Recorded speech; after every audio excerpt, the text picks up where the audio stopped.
Voilà. Je vois un pouce qui se lève, donc 2, 3, ça a l'air de fonctionner. Merci, merci pour votre présence. Une petite info, donc cette séance va être enregistrée, hein, comme ça pourra être rediffusée. Je vous inviterai, alors on a l'habitude de faire de la visio maintenant hein, depuis quelque temps, donc je vous inviterai à poser des questions, notamment par le chat. Vous pouvez utiliser le chat ou alors à vous signaler, vous devez pouvoir avoir la possibilité de faire un petit signe de la main, de manière à ce qu'on puisse répondre à vos questions. Alors, je voulais remercier effectivement les vice-présidents qui sont présents, Isabelle Lantesou, le Ami Delheureux, Antoine Moins. Nous en avons qui sont à l'écran. Je vois Valérie Cabeka. Je sais que elle est présente également. Je ne l'ai pas sur l'écran, mais elle est dans les connectés. Nous avons Didier Achalm également, qui doit être dans les connectés. Alors, c'est vrai que traditionnellement, à cette période, on fait cette conférence des territoires. Hein, c'est un moment où on présente la politique du département. Et à cause de Covid, obligation d'imaginer un format différent à travers la visio, ce qui n'est pas forcément le plus simple, il faut le dire, mais ça permet au moins d'échanger. Et c'est vrai que ça fait suite à un renouvellement municipal. Et donc, il me semblait important, effectivement, de pouvoir donner quelques informations et de pouvoir échanger, notamment avec des nouveaux élus qui n'auraient pas forcément l'habitude des politiques du département. Donc, différentes thématiques vont être abordées ce matin et les vice-présidents en charge interviendront à ce moment-là. Il y a tout ce qui est en faveur des politiques, bien évidemment, de soutien auprès des communes. Hein, c'est l'aide au territoire, les programmes de traverse, tout ce qui concerne les missions d'assistance, que ce soit la MAGE, que ce soit CIT. C'est tout ce qui peut concerner le tourisme, le très haut débit, téléphonie mobile, c'est des sujets importants. Et puis on abordera tous les sujets que vous souhaitez d'ailleurs, puisque tout le monde est là pour y répondre, mais également les clauses d'insertion dans les marchés publics. Simplement, avant de débuter, je souhaiterais rappeler un peu quand même le département, au-delà de ses politiques publiques, est présent dans tous les territoires. Au premier rang desquels sa politique d'aménagement, sa politique de gestion du réseau routier. Ça fait qu'à 4000 kilomètres de routes départementales, on est présent sur l'ensemble du territoire. Il y a 22 centres routiers sur le territoire et au-delà de ces 22 centres, c'est à peu près 250 agents qui habitent chez vous sur l'ensemble du territoire. C'est important et c'est un budget d'à peu près 25 millions sur le département. Mais il n'y a pas que les routes. On a également les collèges.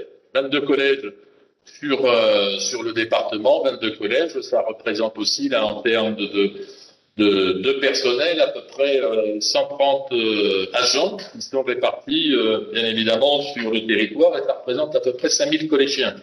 Et c'est important. Alors, c'est sûr qu'on a 5 collèges où on a moins de 200 élèves. Aujourd'hui, sachez que nous avons un groupe de travail qui est piloté par Marie-Hélène Chastre et qui n'a pas pu se joindre à nous, hein, qui est intitulé Collège de demain, parce que c'est vrai que la volonté, c'est de conserver ce maillage en collège sur le territoire, mais on voit très bien que si on n'est pas plus proactif sur le sujet, la démographie du Cantal fait que effectivement les effectifs ont tendance à s'étioler et on doit se mettre en capacité d'attirer de jeunes collégiens qui seraient d'autres départements pour arriver à conserver ce maillage-là. Sachez que c'est à peu près 12 millions d'euros de budget sur les collèges. Et puis, autre pan important, traditionnel, je vais dire, une des compétences essentielles du département, la plus grosse d'un point de vue financier, hein, c'est toute la compétence sociale. Si je vous en parle, c'est que nous sommes également très présents, l'intervention du département est largement présente sur les territoires, puisque aujourd'hui, vous avez 50 établissements sur le département qui accueillent des personnes âgées. C'est à peu près 3500 personnes âgées qui sont accueillies dans ces établissements. Ce sont nos aînés, mais c'est aussi tous les emplois, toute l'économie que cela déploie au niveau du handicap aussi. On a une vingtaine d'établissements sur le territoire qui accueillent des personnes donc souffrant de handicap, mais c'est également de l'emploi au niveau des territoires. À titre d'exemple, les 5 derniers établissements qui ont été créés dans le Cantal, c'est 250 emplois. Donc c'est important pour l'ensemble des communes Effectivement, c'est tout ce qui est culturel. Là, je parle sous le contrôle de Valérie Capéca. Bien évidemment, on a au niveau du département des manifestations, des événementiels. Hein, on a le salon pour la jeunesse, on a Hibernarock, où cet après-midi sera présentée la nouvelle édition, édition 2021 d'Hibernarock, mais on a également des manifestations sur la danse. Et puis, vous savez que nous soutenons aussi des communes sur à la fois de la restauration, de la protection du patrimoine, qu'il soit immobilier ou mobilier. On a lancé un appel à projet où prochainement, lors de la session, on validera des lauréats de cet appel à projet. Donc vous voyez que le département est présent, j'allais dire, sur l'ensemble du territoire. Je pourrais rajouter les SDIS. Hein, le SDIS, c'est 36 centres de secours. Le département y consacre plus de 7 millions de manière annuelle. Et puis je pourrais rajouter également le laboratoire départemental Terrana, enfin qui est le laboratoire, l'antenne. Nous disposons d'une antenne dans le département, mais aujourd'hui c'est un GIP et qui comprend de nombreux collègues autre que le Cantal, puisque vous avez le Puy-de-Dôme, vous avez la Loire, la Haute-Loire, prochainement la Nièvre va nous rejoindre, mais c'est un service de proximité pour les Cantaliens. Donc tout ça pour vous démontrer effectivement que le département est présent bien au-delà effectivement des politiques publiques ou de soutien que l'on peut avoir envers les communes ou les intercours. Cette introduction étant faite, je vous propose que nous passions la parole à Didier Achal, mais notamment nous allons arriver sur les politiques de soutien en faveur des territoires. Et donc, dans ce cadre-là, je vais peut-être passer la parole à Didier. Alors, ce que je vous propose, c'est qu'à la fin de chaque thématique, ou pendant les thématiques, vous puissiez poser vos questions pendant la thématique par chat, et puis éventuellement à la fin que l'on puisse avoir un petit temps d'échange, sachant que sur la durée, on se donne jusqu'à 12 heures pour cette vidéo. Allez Didier, je te passe la parole. Oui, bonjour à tous. Toutes mes excuses pour ne pas être présent. Nous ne t'entendons pas, peut-être ton micro. Moi, j'ai activé mon micro. Vous m'entendez là? Didier Achal. Oui, oui. Allô? Est-ce que vous m'entendez? On ne t'entend pas. Alors, je ne sais pas si les collègues maires t'entendent. Non. Visiblement, on a un problème de... On entend très bien. Oui, on entend, hein. On entend aussi. Voilà. Bon, alors, si vous m'entendez, j'espère qu'on m'entend à Aurillac aussi. Donc, la politique de soutien en faveur des territoires, elle est sur 3 volets principalement. Je disais donc, la politique se décompose en 3 volets. Les interventions directes départementales, État, Bruno, c'est-à-dire la voirie, les collèges, la téléphonie au débit et la téléphonie mobile, le soutien financier aux collectivités et puis l'appui au territoire. Je ne vois pas très bien la diapo là, je suis désolé. Bon, on va faire comme ça. C'est un budget important, hein, c'est l'appui au territoire, les aides et la priorité à la solidarité territoriale. Vous le découvrez sur la diapo, 12 millions d'euros pour les EPCI et les communes, avec des fonds concours quand ça représente un intérêt communautaire aussi.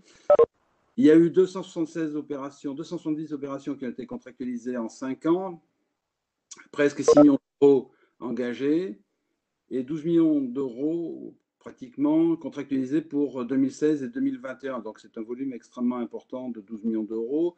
Sur les EPCI et les communes, dans le Cantal, appel à projet, on l'a vu, 6 millions d'euros qui ont été programmés sur 5 ans et un besoin pour répondre donc aux besoins des territoires. Et puis, je ne comprends pas pourquoi je ne vois pas cette diapo, c'est bizarre. Au travers d'une pluralité, des taux de subvention qui peuvent aller de 20 à 50%. Ah, Florian dit qu'il ne m'entend pas à Morse. Est-ce que vous m'entendez, vous, les autres? Oui. Bon. Au département, oui. Bon. À son sac aussi. Très bien.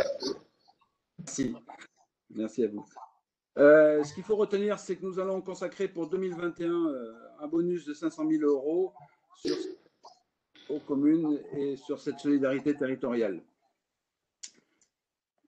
Slide suivante, s'il vous plaît, merci. Voilà. Alors, le problème des traverses, pour les nouveaux élus, quand une commune désire aménager sa traverse d'agglomération, donc le département peut l'aider, aussi bien au niveau de la conception, c'est-à-dire les relevés topographiques, et puis évaluer avec la commune les prestations et la finalisation du dossier. Ensuite, sur l'instruction, et ensuite sur la réalisation. Merci. Passez suivant. Voilà. Mais merci, coupez vos micros, s'il vous plaît, que ce soit plus clair. Alors, on voit la répartition sur la prise en charge donc pour les traverses. Les levées topographiques sont prises en charge à 100%. L'étude du projet reste au niveau de la commune. Les chaussées sont à 100% sur l'investigation. Les acquisitions de terrain, s'il y a besoin, et en concertation sur l'amélioration du tracé. Les ouvrages d'art, l'utilité qu'on peut en déterminer. Reconstruction des murs de soutènement à 50%. Les travaux de chaussée, par contre, sont pris en charge à 100% si les besoins sont conformes, évidemment, aux besoins définis par le service des routes. On passe. Voilà, donc sur le soutien effectivement territorial, vous avez compris qu'au niveau financier, au niveau du Fonds Cantal solidaire, on fonctionne par des programmations triennales. Hein, donc, effectivement, les élus qui étaient en place, enfin les équipes en place en 2019, nous ont proposé des dossiers sur 2019, 2021. Donc ça, je le dis notamment pour les nouvelles équipes. Hein, donc vous avez des dossiers qui sont dans les tuyaux, vous allez être sollicité en début d'année pour savoir si vous maintenez effectivement ces dossiers. Alors si des fois, c'est vrai qu'il y a des passations qui sont un peu difficiles, on ne récupère pas forcément de archives. Donc moi, je vous encourage à appeler le département, à appeler Caroline sur les dossiers pour voir effectivement qu'est-ce qui est programmé, qu'est-ce qui a été envisagé pas par vos prédécesseurs, sachant que, bien évidemment, le lendemain d'un renouvellement, on peut mettre de la souplesse, modifier quelques programmes. Le tout, c'est pas de tout changer. Voilà. Mais on est prêt, effectivement, c'est une caractéristique. Bon, c'est de la souplesse dans la réalisation des projets, dans les contractualisations que l'on a avec les communes. Et comme l'a signalé Didier, nous avons décidé, dans le cadre d'un plan de relance, de rajouter effectivement une enveloppe de 500 000 euros pour le fonds Cantal solidaire, parce qu'il y avait aussi des communes où rien n'avait été programmé sur les 3 années.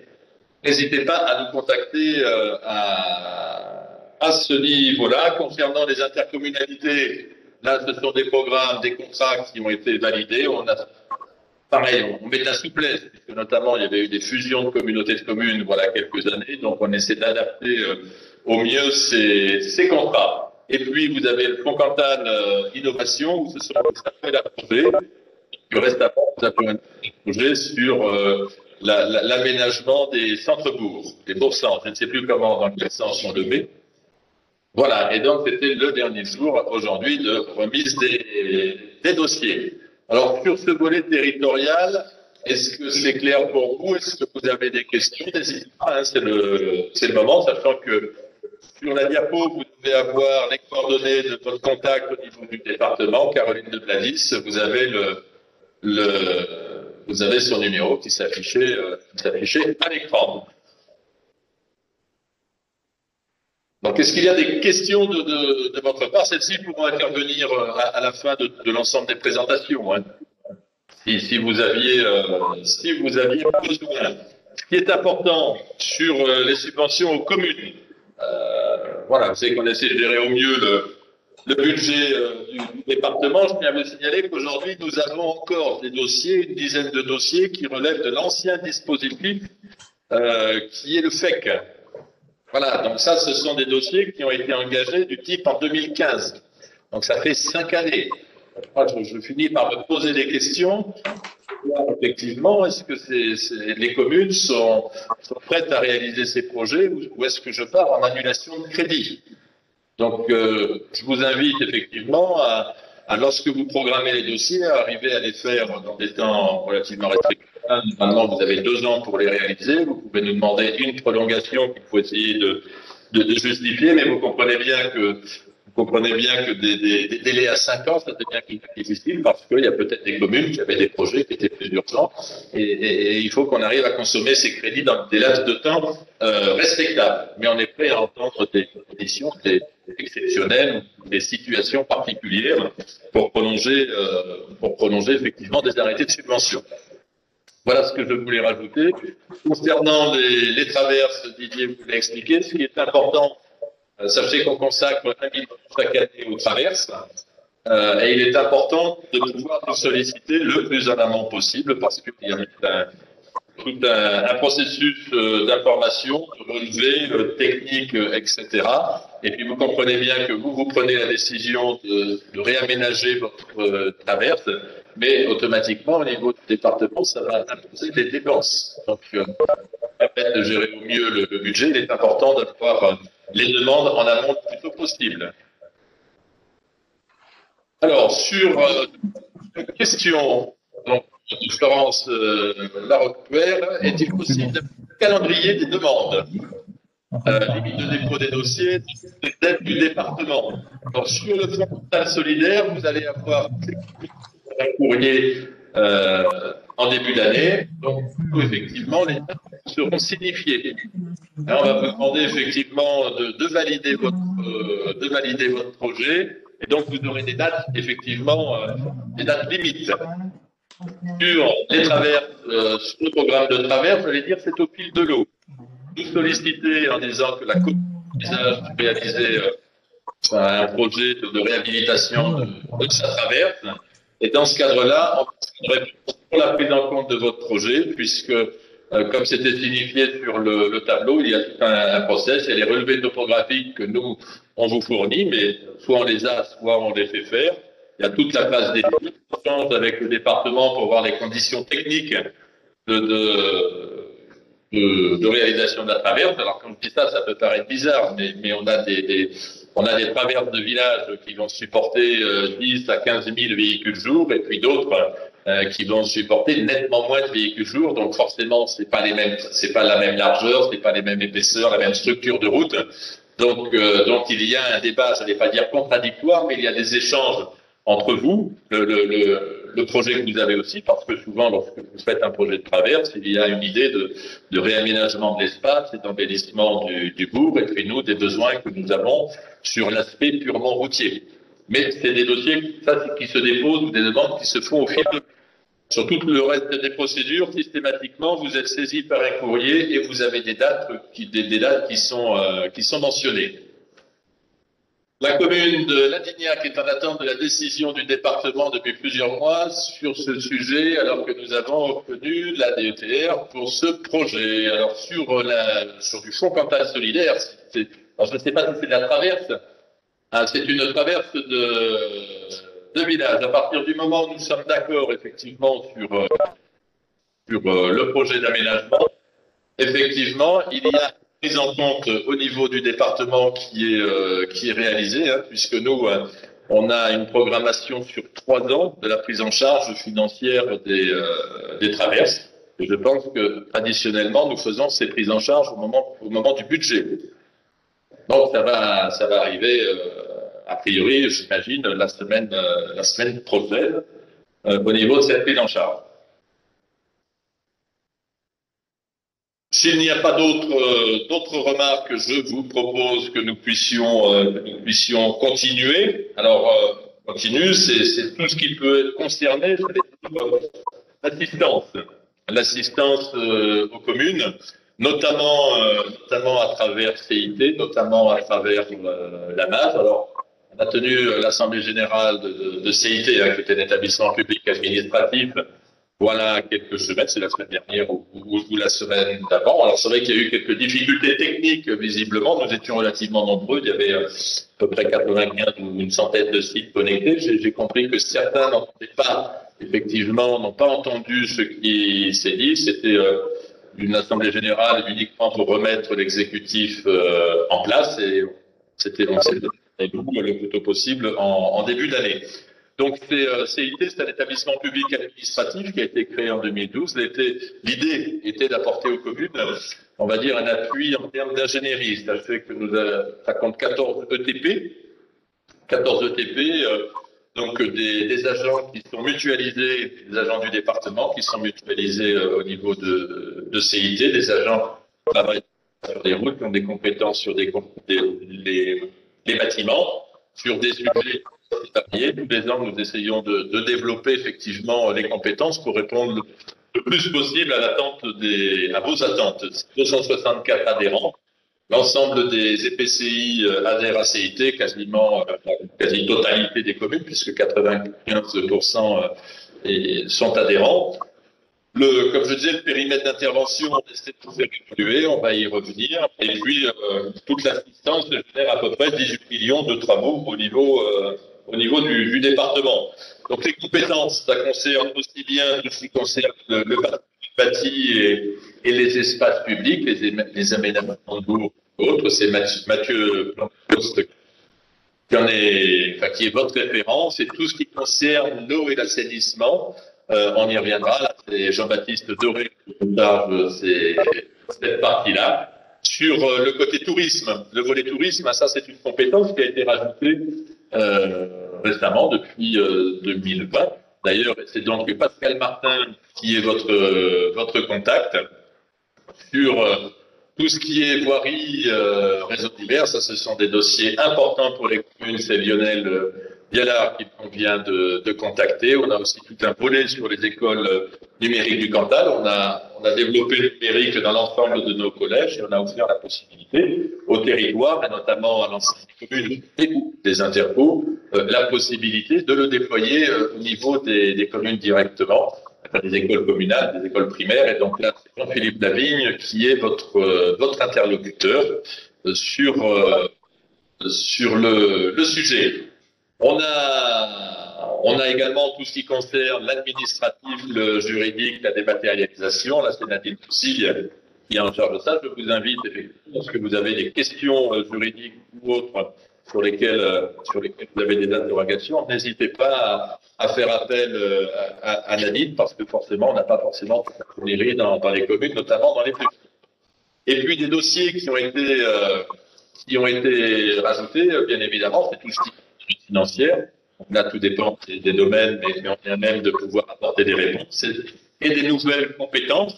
Vous avez le RGPD, qui vous oblige l'ensemble des collectivités, c'est l'ensemble des opérateurs. C'est pareil, mais sur les collectivités, qui nous oblige effectivement à sécuriser l'accès à nos données. Simplement, c'est vrai que c'est pas forcément facile sur une petite commune d'imaginer qu'est-ce qu'on a à protéger. C'est quand même des notions qui sont abstraites. Et même si on a on a des fichiers de personnes qui payent la cantine ou autres, on se demande bien effectivement quels sont les secrets que ces dossiers peuvent avoir. Il faut savoir qu'on vient de les sécuriser. Les feuilles de paye des agents, c'est la même chose. Il y a quelques règles effectivement à respecter. Ça, c'est une réglementation nationale qui s'est mise en place, et l'obligation, c'est d'arriver à gérer ça dans un laps de temps relativement rapide. Donc, à compter de 2020, nous avons validé effectivement que CIT pourrait apporter cette mission auprès des collectivités, auprès de ses adhérents qui le souhaitaient. Et donc, c'est un tout asioli qui a été nommé DPO. DPO, c'est sa fonction. Donc, il a en charge effectivement de faire un audit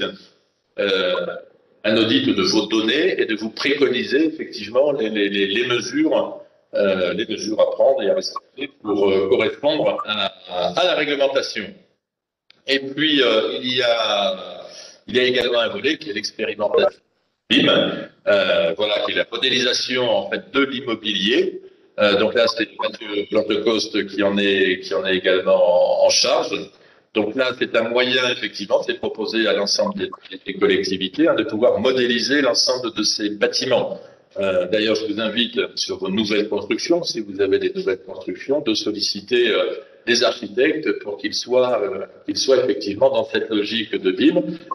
C'est un monde virtuel, effectivement, où on décortique l'ensemble de vos bâtiments, ce qui vous permet, en termes de gestion, ensuite d'être en plus efficient. Alors, vous avez à la fois le bâtiment, mais vous avez tout ce qui peut être cartographique des réseaux également sur vos communes. Alors, ça peut être des démarches communales où on imagine assez bien cette démarche qui peut se faire au niveau intercommunalité. Donc, on est là pour vous aider, pour établir des cahiers des charges si vous le souhaitez. Alors, je ne sais pas s'il y a des questions sur le côté CIT. Je peux, le temps que vous puissiez réfléchir, et éventuellement,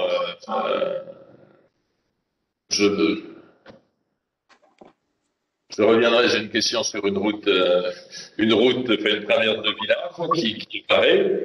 Mais voilà, je continue sur l'eau et l'assainissement. C'est de l'assistance technique aussi qui est proposée aux collectivités. La MAGE travaille bien évidemment en collaboration avec CIT, c'est-à-dire qu'on a des agents de la MAGE qui sont mis à disposition par CIT, puisque vous avez vu que au niveau de CIT, on peut intervenir sur ce qui concerne l'eau et l'assainissement dans la constitution des dossiers. La mission d'assistance à la gestion de l'eau, c'est une équipe de 8 techniciens, dont certains sont mutualisés, travaillent en mutualisation avec CIT, et sont là pour vous conseiller effectivement dans la gestion et le fonctionnement des différents services de distribution d'eau ou d'assainissement.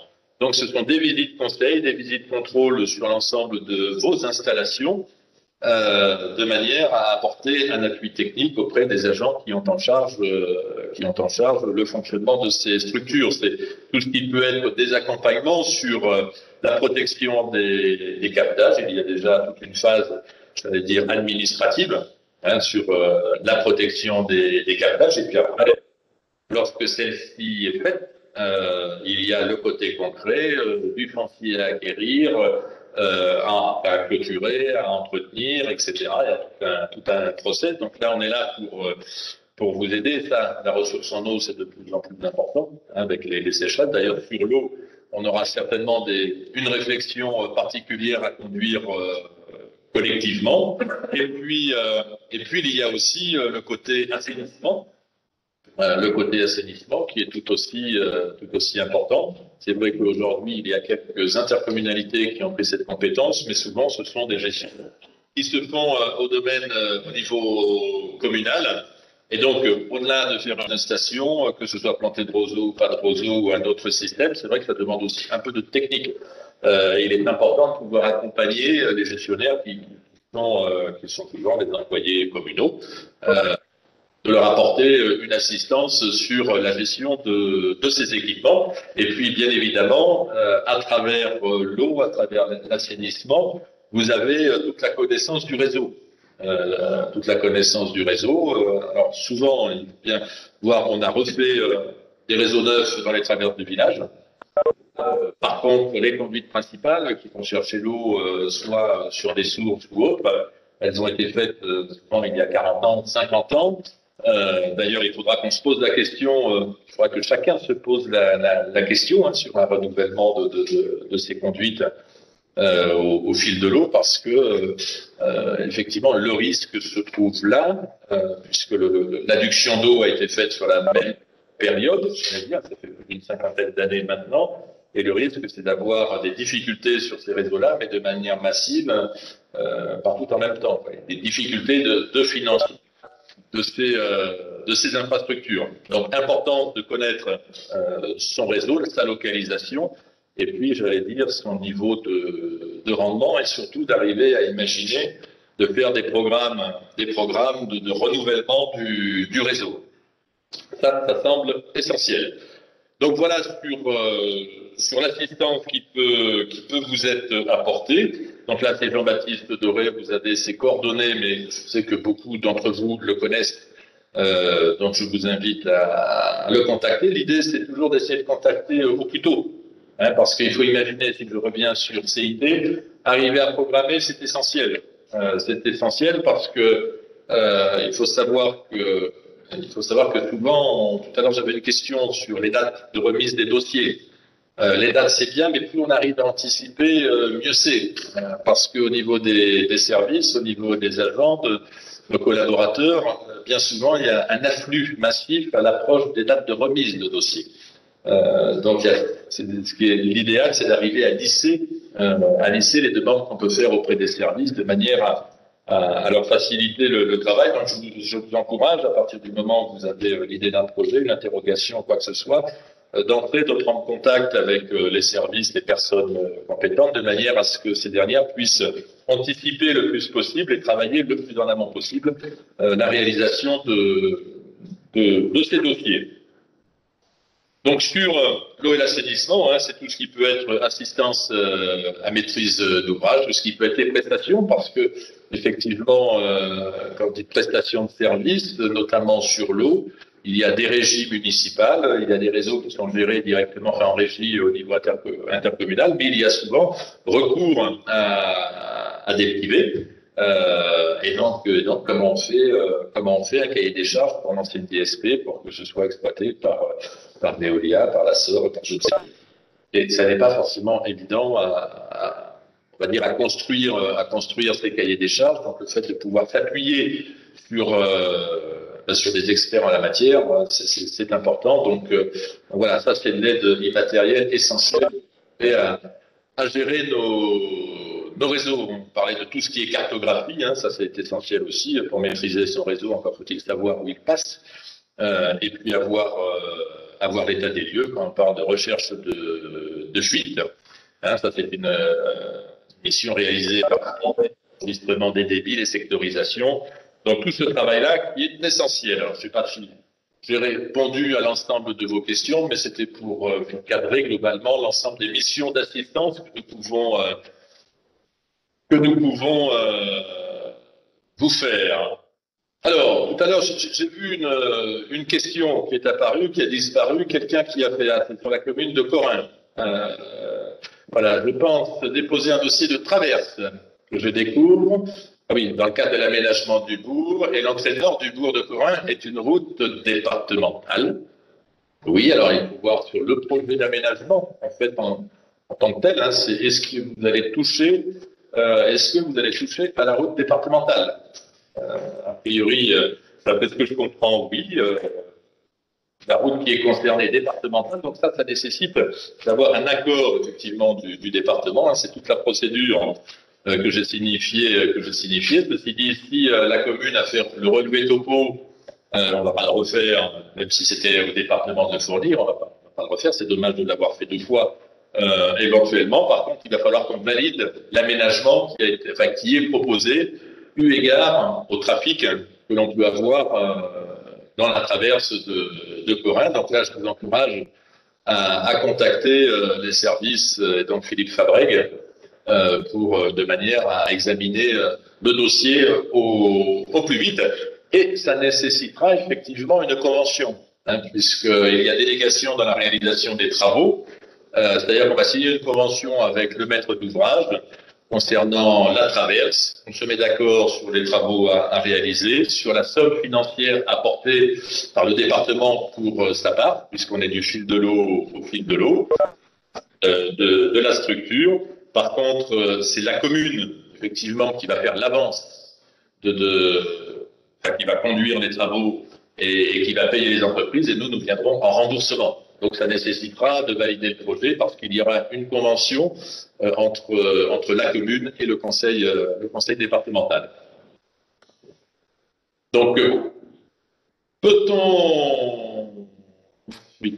Julien Chartois, peut-on solliciter CIT pour un chiffrage de travaux sur bâtiment? Si oui, les délais actuels. Ça, j'ai tendance à dire que quand on me demande des délais, c'est que ça doit être urgent pour déposer ces dossiers. C'était ce que je disais tout à l'heure. Plus on peut être en amont, mieux c'est. Oui, moi je vous encourage à voir CIT, sachant qu'on peut être en assistance à maîtrise d'ouvrage, on peut faire une approche budgétaire, mais on n'est pas des architectes. Donc, que ce soit clair.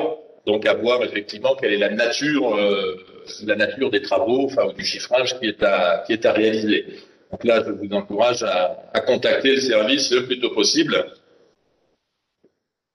Sachant qu'en ce moment, effectivement, les services sont un peu engorgés, puisqu'on a tous la date, je l'ai plus en tête, mais qui doit être vers le 20 janvier pour déposer les dossiers au niveau de la DETR, par exemple. Voilà, donc j'imagine que énormément de projets routiers ou autres. Voilà, ah oui, le relevé n'est pas fait. L'aménagement est en cours de réflexion. Donc ça, on revient sur. Alors, on note un peu toutes ces questions, qu'on n'apporte pas des réponses, même si je ne réponds pas durant la discussion. On reviendra vers vous pour voir ce qui en est. Et oui, on pourra transmettre le PowerPoint à la fin. Donc.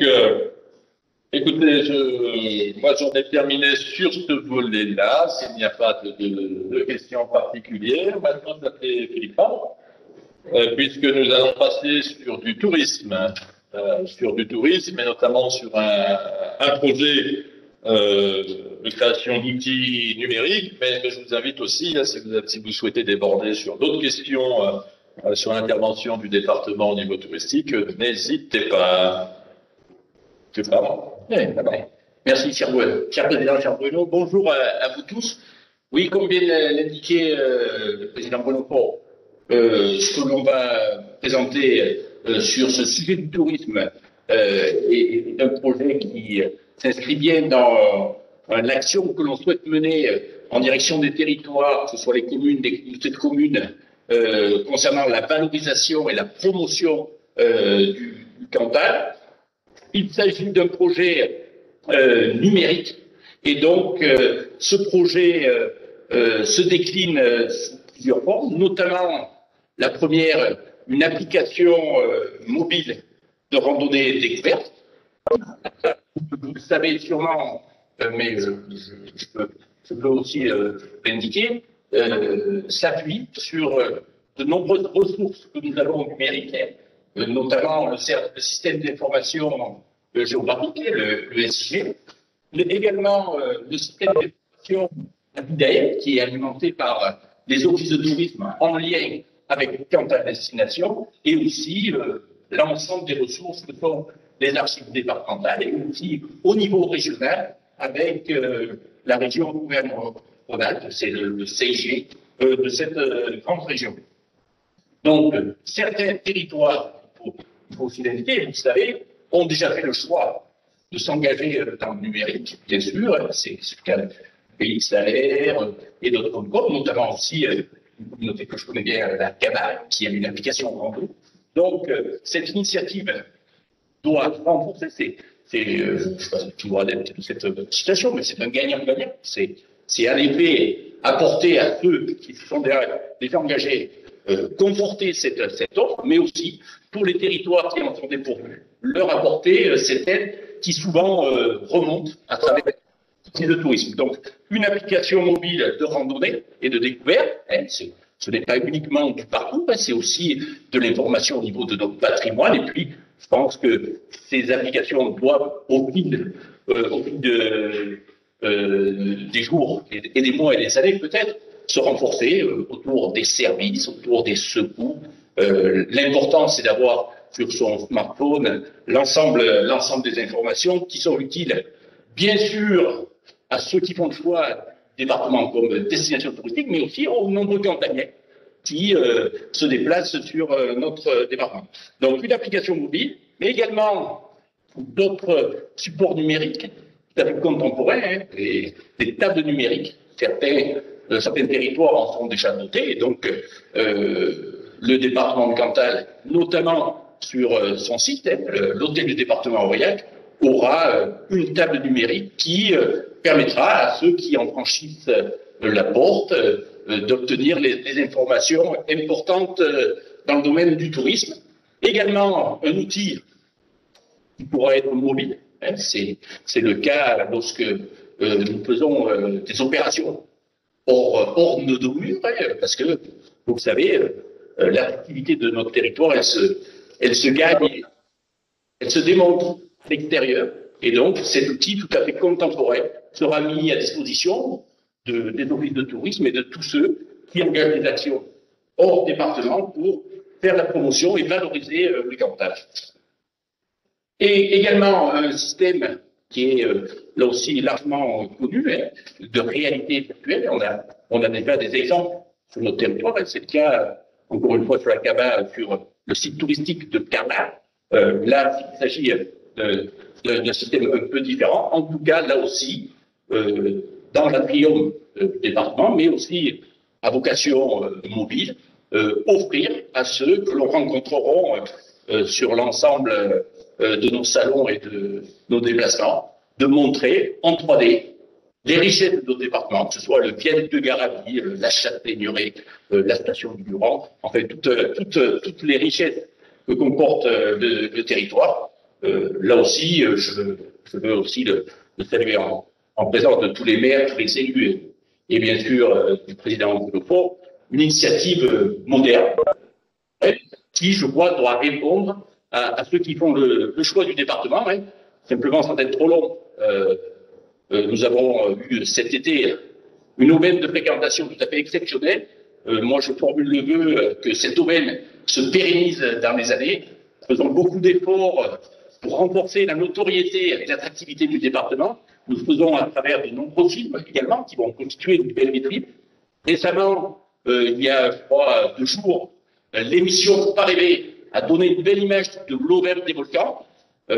J'ai appris hier que cette émission avait fait pas moins de 2,5 millions de téléspectateurs, une belle audience. Tout ça avec les territoires, avec les maires, avec les élus. Nous sommes tous mobilisés et le département doit jouer son rôle de chef de file, bien sûr en lien avec les collectivités propres qui ont ces compétences tourisme, que ce soit les Comcom et bien sûr la région Auvergne-Rhône-Alpes. Nous sommes tous mobilisés avec mes collègues élus pour profiter de cette aubaine tout à fait exceptionnelle et faire du département du Cantal une belle destination touristique. Donc, merci Philippe pour cette présentation. Alors, avez-vous des questions concernant le tourisme et l'intervention du département? Alors, concernant des interventions financières, bien évidemment, nous soutenons des projets à travers les contrats de territoire déposés par les intercommunalités.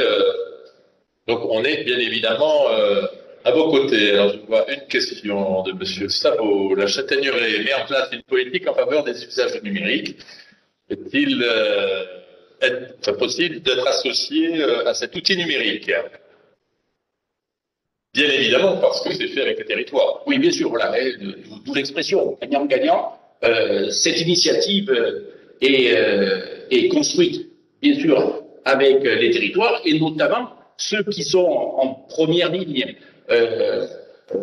les offices de tourisme, les Comcom, mais aussi les mairies et bien sûr, au-delà de ça, tous les acteurs du tourisme, hein, que ce sont les prestataires, je pense au Gîtes de France, à Clé Vacances, tous ceux qui œuvrent, et ils sont nombreux, pour faire de cet outil un outil utile. Parce que, effectivement, les initiatives existent. Notre mission, c'est de coordonner l'ensemble de ces initiatives et nous le faisons notamment sur la société de Pascal Martet et du service tourisme pour que l'outil soit performant, adapté et puis surtout évolutif, qu'on puisse enrichir avec tous ceux qui souhaitent nous donner des informations et qu'en fait, collectivement, nous soyons tout à fait efficients.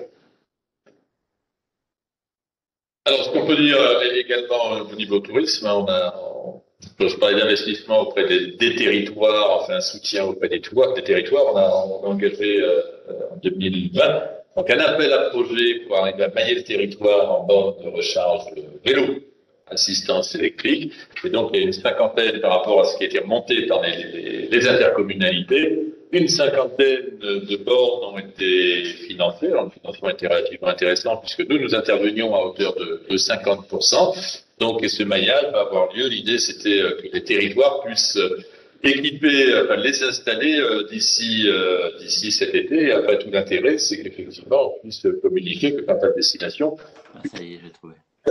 sur l'idée qu'on puisse venir dans le Cantal, poser sa voiture et passer ses vacances en vélo à assistance dans le département. Donc voilà, ce sont des mesures financières pour soutenir les initiatives territoriales. Avez-vous d'autres questions? Sinon, on y reviendra à la fin de l'ensemble des exposés. N'hésitez pas à y répondre, bien évidemment. Alors, tant que tout le monde est là, on peut peut-être faire, parce que c'est un dossier qui fait parler en ce moment, on peut parler du GR4. Hein, le GR4, je ne sais pas si les élus sont concernés. pas concernés sont connectés. Effectivement, la Fédération française de randonnée qui gère un itinéraire, enfin qui gère les itinéraires légers en particulier, a fait une proposition, a pris l'initiative de proposer une modification de son tracé. Alors, ce qu'il faut savoir, hein, c'est qu'elle est responsable effectivement de son tracé. Elle fait une proposition qui soulève quelques incompréhensions au niveau territorial. Au niveau du département, bien évidemment, on a reçu des courriers des collègues qui sont concernés par ce sentier ou qui ne le seront plus, enfin, éventuellement, par ce sentier, pour dire attention, nous, on a des structures touristiques.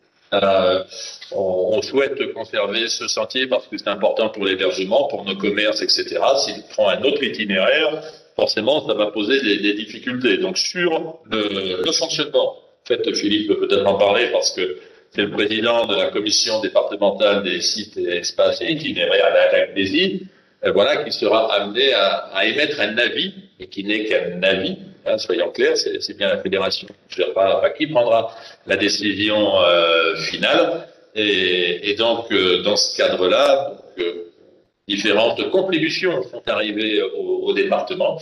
Et donc, un ensemble de partenaires, mais peut-être expliquer ce qu'est cette fameuse commission. Qui siège à cette commission? Oui, c'est une commission que j'ai le plaisir de présider, mais aussi composée de nombreux élus. Nous avons pour responsabilité de valider les itinéraires mis en place. Je veux dire aussi à cet instant que je crois que c'est notre volonté. La randonnée est un sujet majeur pour le territoire, et notamment pour le tourisme et donc pour l'économie. Ce sujet, bien sûr, le président l'a indiqué, nous ne sommes pas à la manœuvre directement pour choisir et de modifier les itinéraires des GR. Ce sont bien sûr cette fédération de randonnée pédestre avec qui nous avons des relations proches, régulières. Moi, ce que je pense, c'est qu'effectivement, nous avons reçu des réactions qui sont légitimes, parce que, bien sûr, chaque fois que l'on pense modifier un itinéraire, il y a les territoires qui imaginent perdre la présence du GR, qui ne sont pas satisfaits, et on l'imagine et on le comprend bien. Il y a ceux qui voient la perspective d'accueillir ce GR et qui pourraient se satisfaire. Je crois que tout cela, et tel est le rôle de notre engagement et de notre responsabilité au niveau départemental. Il faut imaginer que ce maillage et ces itinéraires puissent être travaillés là aussi avec les communes et notamment les COMCOM qui en ont cette responsabilité de la randonnée et aussi qu'on puisse peut-être également faire quelques barreaux pour ne pas abandonner les territoires, parce que là aussi, il ne faut pas que certains territoires se sentent lésés, abandonnés par de telles initiatives. Je crois que cette approche, il faut qu'elle soit abordée collectivement, et je veux simplement donner un petit exemple que nous imaginons sur le grand site du Puy-Marie, notamment entre Dienne et Chélac. Nous imaginons faire un barreau qui pourrait relier la vallée de Chélac à la vallée de Dienne, qui là aussi pourrait continuer à enrichir le réseau de randonnée. Tout cela, bien sûr, nous comprenons, et puis la période est un peu sensible, hein, l'émotion est grande, l'inquiétude en ce moment. Je crois que c'est de notre responsabilité, avec les COMCOM, de se mettre autour de la table pour que les territoires n'imaginent pas qu'ils soient pénalisés, sanctionnés en perdant le GR. Tout cela est une affaire collective et partagée. Merci pour cette réponse, mais je crois que c'est important de pouvoir en parler parce que effectivement, certains maires se trouvent déstabilisés par rapport à ces questions. Alors, il y a effectivement c'est pas une question, mais c'est plutôt un souhait. Est-il possible de coordonner les projets communaux, intercommunaux avec des projets nationaux, des voies vertes nationales, des voies européennes, des Saint-Jacques-de-Compostelle ou autres? Aujourd'hui, il y a un autre grand sujet, la Via Verna, mais il y a un autre grand sujet, projet européen, qui est la route d'Artagnan. Une route équestre qui pose, on voit des incompréhensions, des difficultés effectivement sur le terrain. Bien évidemment que les projets locaux doivent se coordonner avec des projets intercommunaux et voir de manière plus grande. Là aussi, nécessité d'en parler le plus tôt possible pour mettre l'ensemble des partenaires le plus tôt possible autour de la table, de manière à coordonner les actions, parce que sinon, effectivement, on arrive parfois à des situations de blocage sur le projet route d'Artagnan. Au niveau du conseil départemental, on essaie effectivement que les porteurs de projet de la route d'Artagnan, ceux qui disposent du label, et que la fédération équestre qui dispose de la marque orange, permettant de baliser des sentiers équestres, on essaie de leur trouver un intérêt convergent, on essaie de les faire échanger entre eux, puisqu'il y a des visions qui sont un peu opposées aujourd'hui. On essaie de se mettre en facilitateur de projets. J'espère qu'on y arrivera. J'espère qu'on y arrivera sur le sujet. Oui, juste sur le semaine compotée aussi, là, qui est cité dans cette question, là aussi, je pense que il y a une opportunité avec la Via Berlin, qui est une sorte d'alternative à la Via Claudiensis, qui est assez fréquentée. L'Auvergne, et plus précisément notre département, le Cantal, avec cet itinéraire qui rentre à Massiac sur le département et qui ressort à la Roquebrou et qui traverse l'ensemble du département, notamment en passant par la préfecture Aurillac. Là aussi, on a un sujet que travaille le service tourisme avec également Cantal Destination. Je crois que nous avons une opportunité. Vous savez, chaque fois que l'on veut faire des tracés, on s'oppose toujours, on trouve toujours des difficultés dans la maîtrise du frontier. En tout cas, le Cantal a ces opportunités qu'il faut travailler. Le travail est important et pas toujours facile à réaliser. En tout cas, soyez assurés. Nous sommes mobilisés, mais avec les territoires, hein, bien sûr.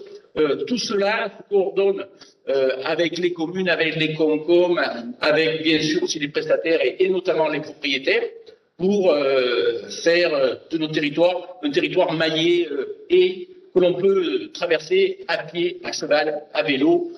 Tout cela constitue notre préoccupation et notre projet. Voilà, c'est vrai que le souhait émane de la commune. Donc, je pense que la première des choses, c'est de gérer au niveau de l'intercommunalité, et puis l'intercommunalité monte ensuite à l'échelon au-dessus sur la réalisation de ces projets. Mais effectivement, je pense qu'aujourd'hui, sur des dossiers d'itinérance, de randonnée et autres, le bon échelon, c'est celui de l'intercommunalité pour arriver à faire des maillages cohérents. Et puis, si c'est national ou régional, ensuite, on prend contact avec celle d'à côté de manière à coordonner les sentiers. Voilà concernant le tourisme. S'il n'y a pas d'autres questions particulières, je vous propose de passer à un autre sujet qui interpelle également, un sujet important, puisque là, on va être sur de la fibre, sur de la téléphonie mobile, et je vais appeler Jean-Paul et puis remercier Philippe. Merci, bonne journée. Pour son intervention. Donc, puisque la téléphonie mobile, le très haut débit, ce sont des dossiers essentiels, des dossiers épineux pour tout le monde, mais c'est vrai que c'est quand même très technique, donc il est important de savoir comment cela fonctionne. Jean-Antoine. Bonjour à tous. On va essayer d'être assez didactique pour simplifier les choses. D'abord, ce qui est certain, c'est qu'on a aujourd'hui, et on le sent encore plus avec le Covid, la nécessité d'avoir un déploiement de la fibre et un réseau Internet de qualité. C'est bien souhait qu'apporte le département depuis de nombreuses années. Pour comprendre le déploiement du trop débit sur Cantal, il faut distinguer deux choses. D'abord, ce qu'on appelle la zone AMI, et après la zone RIP. La zone AMI correspond à l'agglomération d'Aurillac et à la ville de Saint-Flour. La zone AMI, donc Aurillac, l'agglomération d'Aurillac, Lacaba et Saint-Flour, c'est Orange qui déploie la fibre sur ses fonds propres et sans l'investissement du département ou de la région. Et la difficulté qu'on avait, c'était d'arriver à couvrir le très haut débit sur le reste du département. Et c'est là où la région et les 4 départements de la région Auvergne ont décidé de déployer sur le reste du territoire, donc les territoires les plus ruraux, le très haut débit dans les mêmes conditions et les mêmes qualités que sur la zone d'Aurillac, sur la zone de Saflon. Donc c'est un programme qui a été lancé et qui correspond à un montant financier de plus de 1 milliard d'euros, porté donc par la région et par les 4 départements. Et pour le département de Cantal, évidemment, c'est un investissement qui est important. Ce déploiement se fait en 3 phases. Donc les phases ont débuté. Ça se réalise, ça a été négocié avec Orange et c'est Orange donc qui procède à ce déploiement de manière régulière en fonction des nombres de phases et dans le cadre d'un accord et d'un contrat de déploiement. Et ce qui s'est passé, ce que Bruno Faure a pu obtenir, notamment avec Laurent Wauquiez et les autres présidents du département, c'est une avancée dans le déploiement du très haut débit. Puisqu'au départ, initialement, il avait été envisagé de déployer sur 77% des locaux cantaliens jusqu'en 2025. Et le grand effort qui a été réalisé, c'est de permettre un déploiement sur 92% des locaux cantaliens, mais en 2022, c'est-à-dire quasiment après-demain. Donc on a gagné dans le temps et on a gagné aussi dans le déploiement du très haut débit. Donc aujourd'hui, nous sommes sur cette phase de déploiement avec la possibilité donc de couvrir en très haut débit la totalité du département du Cantal d'ici 2022. Donc il y a 3 phases et nous sommes aujourd'hui terminé la phase dite numéro 2. Ce qu'il faut savoir, c'est que donc cette organisation, c'est dans le cadre d'une régie. Nous avons des réunions de conseil d'administration quasiment tous les mois et on voit le déploiement régulier, on a une présentation régulière lors de ce déploiement tous les mois pour essayer de faire avancer et de tenir les délais avec Orange. Il est vrai, ça ne fera pas personne, qu'il y a eu une crise sanitaire et que la crise sanitaire a fait qu'on a eu quelques difficultés et quelques retards dans le déploiement de cette fibre. Et donc la question qu'on avait, c'était d'essayer de récupérer ou de rattraper le retard du déploiement dû à cette crise sanitaire. Et ce que l'on a obtenu, c'est la possibilité donc de rattraper le retard pris dans le cadre de la phase 2. Et donc en fin d'année 2020, normalement la phase 2 devra être totalement terminée. La conséquence de ça, c'est que forcément on a pris un peu de retard sur la phase 3.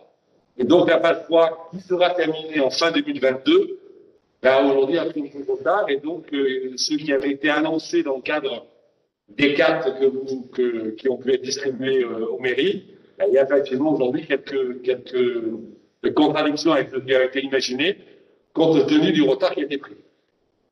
Étant entendu, pour terminer ce problème de cartes, que les cartes qui nous ont été envoyées, ce ne sont pas des cartes contractuelles. On sait à peu près que ça devrait être déployé dans ces temps-là, mais il y a toujours quelques retards possibles et quelques modifications, parce que c'est Orange qui organise son déploiement, avec la contrainte de délai qui est fin 2022, mais il organise son déploiement en fonction de la présence du personnel sur le terrain. Et donc, des fois, il peut y avoir quelques cartes qui ont pu être présentées, ne sont pas des cartes contractuelles, ce sont des cartes d'information. C'est pour ça qu'il faut toujours essayer de garder une certaine limite ou réserve par rapport aux cartes qui nous ont été présentées. Mais ce qui est certain, c'est que nous aurons notamment donc de ce très haut débit pour la fin 2022 et nous allons rattraper le retard qui résulte de la crise de Covid. Dernier point, parce que ça c'est souvent une question qu'on a en réunion, il y a des fois des déploiements qui sont plus ou moins bons ou efficaces ou qui posent des questions. Donc Bruno Faure a été alerté par ce point-là. Il a remonté, vous allez recevoir un courrier mi-octobre pour vous dire qu'il pourrait y avoir des difficultés et qu'on souhaitait que les remontées, que les difficultés nous soient remontées. Pourquoi? Parce que, d'abord parce que nous avons des réunions mensuelles avec nos salariés, donc ça permet de faire remonter les difficultés, et qu'en plus, nous sommes directement en lien avec notamment Christophe Sélardier au sein du département pour essayer de trouver des solutions aux points de difficulté que vous pourriez avoir. Voilà ce que je pouvais vous dire là-dessus. Donc, on vous a présenté une carte qui est une carte de ce qui a été commercialisé. Alors, on a confondu les zones AMI et les zones RIP, enfin, chez la totalité des départements. Donc vous avez ce qui est commercialisé, qui est en carte, qui est en bleu.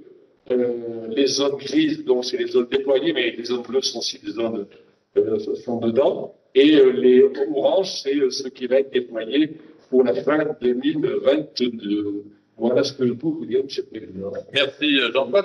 Ce qu'on peut dire, effectivement, c'est que les zones AMI, en fait, ça ne vous aura pas échappé, hein, c'est la cabale, c'est communes de Saint-Flour, en fait, ce sont les zones urbaines.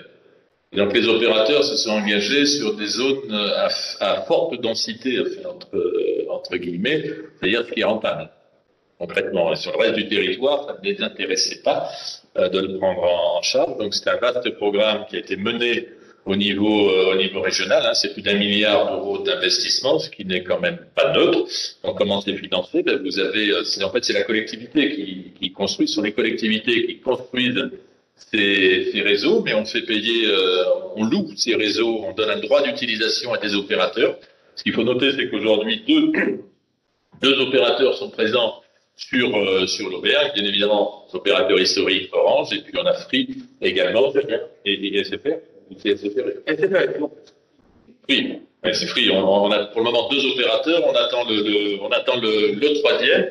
Donc, ils payent une location. Automatiquement, ça représente 50% d'investissement. Ensuite, bien évidemment, l'État intervient avec le FSN, pas suffisamment à notre sens. La région intervient. Les départements interviennent également. Sachez que nous, c'est 20 millions d'euros, un peu moins de 20 millions d'euros qui sont investis, que nous avons décidé d'investir sur le déploiement de ce très haut débit. Comme l'a dit Jean-Antoine, le Covid, effectivement, nous a impacté sur le déploiement, et j'allais dire à double titre, puisque lorsqu'on était confiné, tout le monde était confiné, tout le monde a arrêté de travailler. Après, ça a repris un peu, mais quand je dis tout le monde, il faut imaginer que même l'usine qui fabrique la fibre a arrêté de travailler aussi. Donc, de 3 mois de confinement, on arrive quasiment à des retards de 9 mois. Une fois qu'on met tout bout à bout, nos opérateurs, les intervenants sur le réseau, c'est-à-dire ceux qui déploient, ceux qui branchent la fibre, même eux ont des difficultés pour trouver suffisamment de salariés, j'allais dire qualifiés pour le faire. Donc, ce qui fait que rattraper le retard, on essaie de le rattraper, mais ça ne va pas aussi vite que nous pourrions le souhaiter, parce qu'il y a différents critères à prendre en compte. Et puis, on espère, avec le plan de relance, hein, c'est des demandes qui ont été faites, on espère, avec le plan de relance, que l'État pourrait venir nous soutenir. Tout du moins, c'est la demande que l'on a fait avec Edari lors du dernier rendez-vous ruralétique, que l'État vienne nous accompagner pour faire du 100% fibre d'ici 2025. Donc, on espère avoir une réponse favorable, estimant effectivement que la fibre, c'est un élément essentiel aujourd'hui. Donc, on attend la réponse. On espère être entendu. Alors, parce qu'on a 15% effectivement de fibré d'ici 2022, vous allez me dire les 8% restants. Les 8% restants, je vous rassure, auront le très haut débit par des mesures alternatives, que ce soit par le Wi-Fi, que ce soit par de la DSL boostée, que ce soit par le satellite. Mais l'objectif final, c'est bien d'arriver à du 100% fibré. Et je le dis d'autant plus naturellement que le service universel va passer sur la fibre. C'est-à-dire que les opérateurs vont arrêter le cuivre. Enfin, l'opérateur institutionnel va arrêter le cuivre. Sachez que dès 2021, il y a 10 millions d'abonnés au niveau national qui vont passer sur la fibre, où ils vont supprimer le cuivre. Donc, bien évidemment, tout ça, ça va se faire au fil de l'eau. Et d'ailleurs, c'est ce qui explique aussi les difficultés que nous pouvons avoir sur l'entretien des fils cuivre, puisqu'un opérateur, le propriétaire du cuivre, lui dire d'investir sur son réseau, alors que dans son idée, dans sa programmation, il a dans l'idée de l'abandonner dans les années qui viennent. Vous comprenez que c'est un peu compliqué à gérer, et c'est toute la difficulté relationnelle que l'on peut avoir avec. Donc, sur tout ce qui concerne la téléphonie, Moi, je vous encourage à contacter Christophe Célarier pour part de difficultés que vous pourriez avoir sur vos communes, de manière à ce qu'on puisse intervenir, mais vous devez avoir des contacts privilégiés aussi, vous, de votre côté, puisqu'on a des référents chez Orange. Donc, n'hésitez pas à les contacter, mais on peut intervenir. Alors, sur les autres technologies, je vois M. Boudou. Ah, attendez, je vais commencer par M. Boudou, puisque j'ai commencé. Les autres technologies, il est dommage que la margerine soit oubliée. Je ressasse, c'est dur pour nos administrés. Alors, je vais pas, remettez-nous la carte pour voir comment c'est. Je sais pas. C'est blanc. C'est blanc, c'est blanc. Voilà, vous allez, pour le moment, effectivement, vous allez être sur des mesures alternatives, mais vous aurez le très haut débit. La fibre, c'est une chose. L'important, c'est d'avoir, effectivement, c'est d'avoir du débit. Mais comme je disais, l'objectif, c'est bien d'atteindre du plus de 100% sur le sujet. Donc, on essaie de faire pression pour nous aider, effectivement, à financer la couverture totale. Sur les autres... Oui, je voulais dire simplement que sur mon champ, il arrive le haut débit et que je trouve un peu dommage qu'il ne soit pas continué jusqu'à Vedrin-Saint-Loup, quoi. Alors que j'ai mis des poteaux en bois, parce qu'il fallait des poteaux en bois. Oui. Voilà. Donc, je trouve qu'on avait anticipé un peu, et puis tant pis. Mais ça arrivera. Voilà. Oui, mais je serais peut-être mort. Non, pas. On essaiera d'éviter. Voilà. Il y avait un commentaire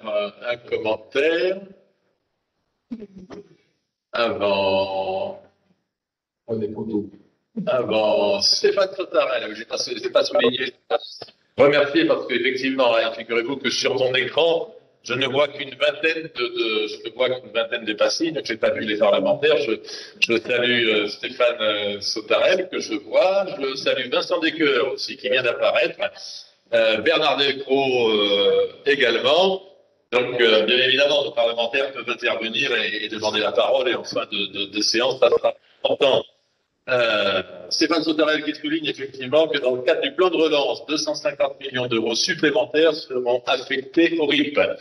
Donc sur ces 250 millions, espérons que nous puissions en obtenir une bonne partie, et le nôtre devrait bénéficier d'au moins 100 millions pour accroître la couverture fibre et aboutir à une couverture 100% de fibre à terme. Il faut se mobiliser collectivement pour atteindre cet objectif. Bien évidemment, c'est essentiel, mais je voudrais dire à nos parlementaires, vous aurez un temps pour intervenir en fin de présentation. Mais merci pour cette présentation, parce que c'est vrai que c'est une pression permanente qu'il faut arriver à faire. Alors, sur nos communes, Olivia Giroult, sur nos communes, des poteaux ont été installés. L'élagage n'a pas été effectué avant et les poteaux sont en train de tomber. La neige abondante en ce moment y contribue.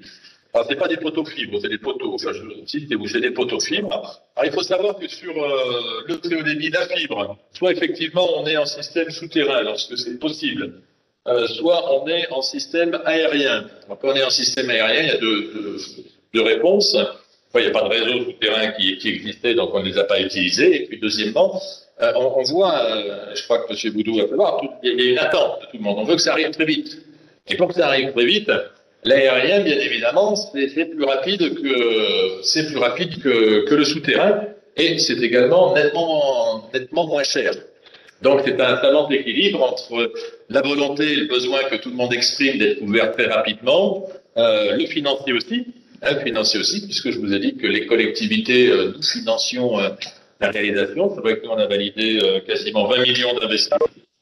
Voilà, donc on a tous certaines limites en la matière. Alors, effectivement, alors sur la fibre, il faut savoir que c'est quand même assez résistant, parce que ça ne se dégrade pas comme le cuivre. Et alors, quand vous avez des difficultés de ce type-là, enfin sur la fibre, j'entends notamment, ce qu'on vous demande, on a dû vous envoyer un mail d'ailleurs, ou un courrier, je ne sais plus, pour vous demander, lorsqu'il y avait ce qu'on pourrait qualifier de malfaçon ou autre, lorsque vous avez des potences qui sont qui ne tiennent pas, lorsque vous avez des poteaux qui sont près de tomber ou quoi que ce soit, de le signifier à Christophe Sélarié. Vous faites une photo géolocalisée, vous lui envoyez de manière à ce qu'on fasse remonter ça à l'entreprise, puisque bien évidemment, la régie Auvergne Très Haut Débit, c'est elle qui finance les entreprises, et si le travail a été mal fait, elle doit leur dire de bien le refaire. Mais encore faut-il savoir où c'est. Et encore faut-il en avoir connaissance. Donc, on a écrit, voilà maintenant plus d'un mois, enfin un mois et demi maintenant, c'était au mois d'octobre. Sachez que nous n'avons eu que 2 signalements de difficultés.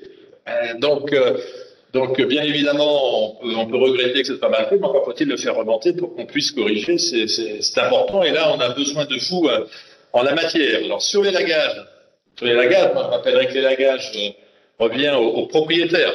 Hein, ça, c'est le problème qu'on a sur les routes. Et je pense que c'est des problèmes que vous devez avoir également sur vos routes communales, où les propriétaires des arbres ou autres, ou des talus, etc., très peu, aujourd'hui, font les lagages. Ah, ils attendent à ce que ce soit la puissance publique qui le fasse. Et puis après, on vient nous voir en nous disant, mais c'est mon bois.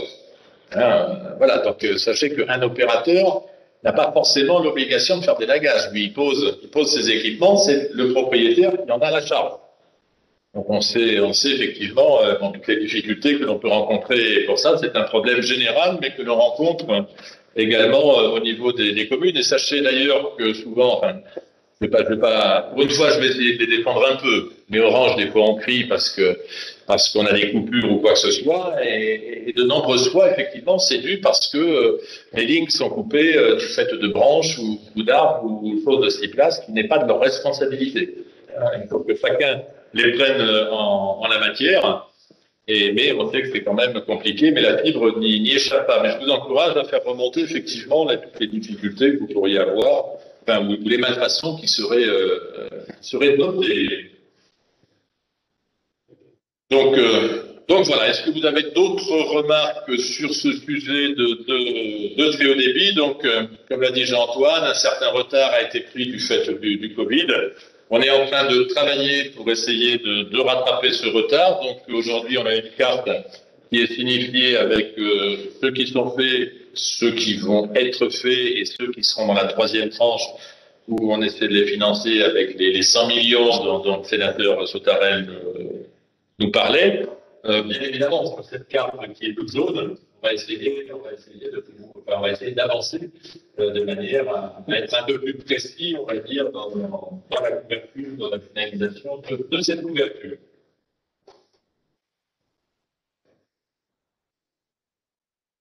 Alors, la téléphonie mobile.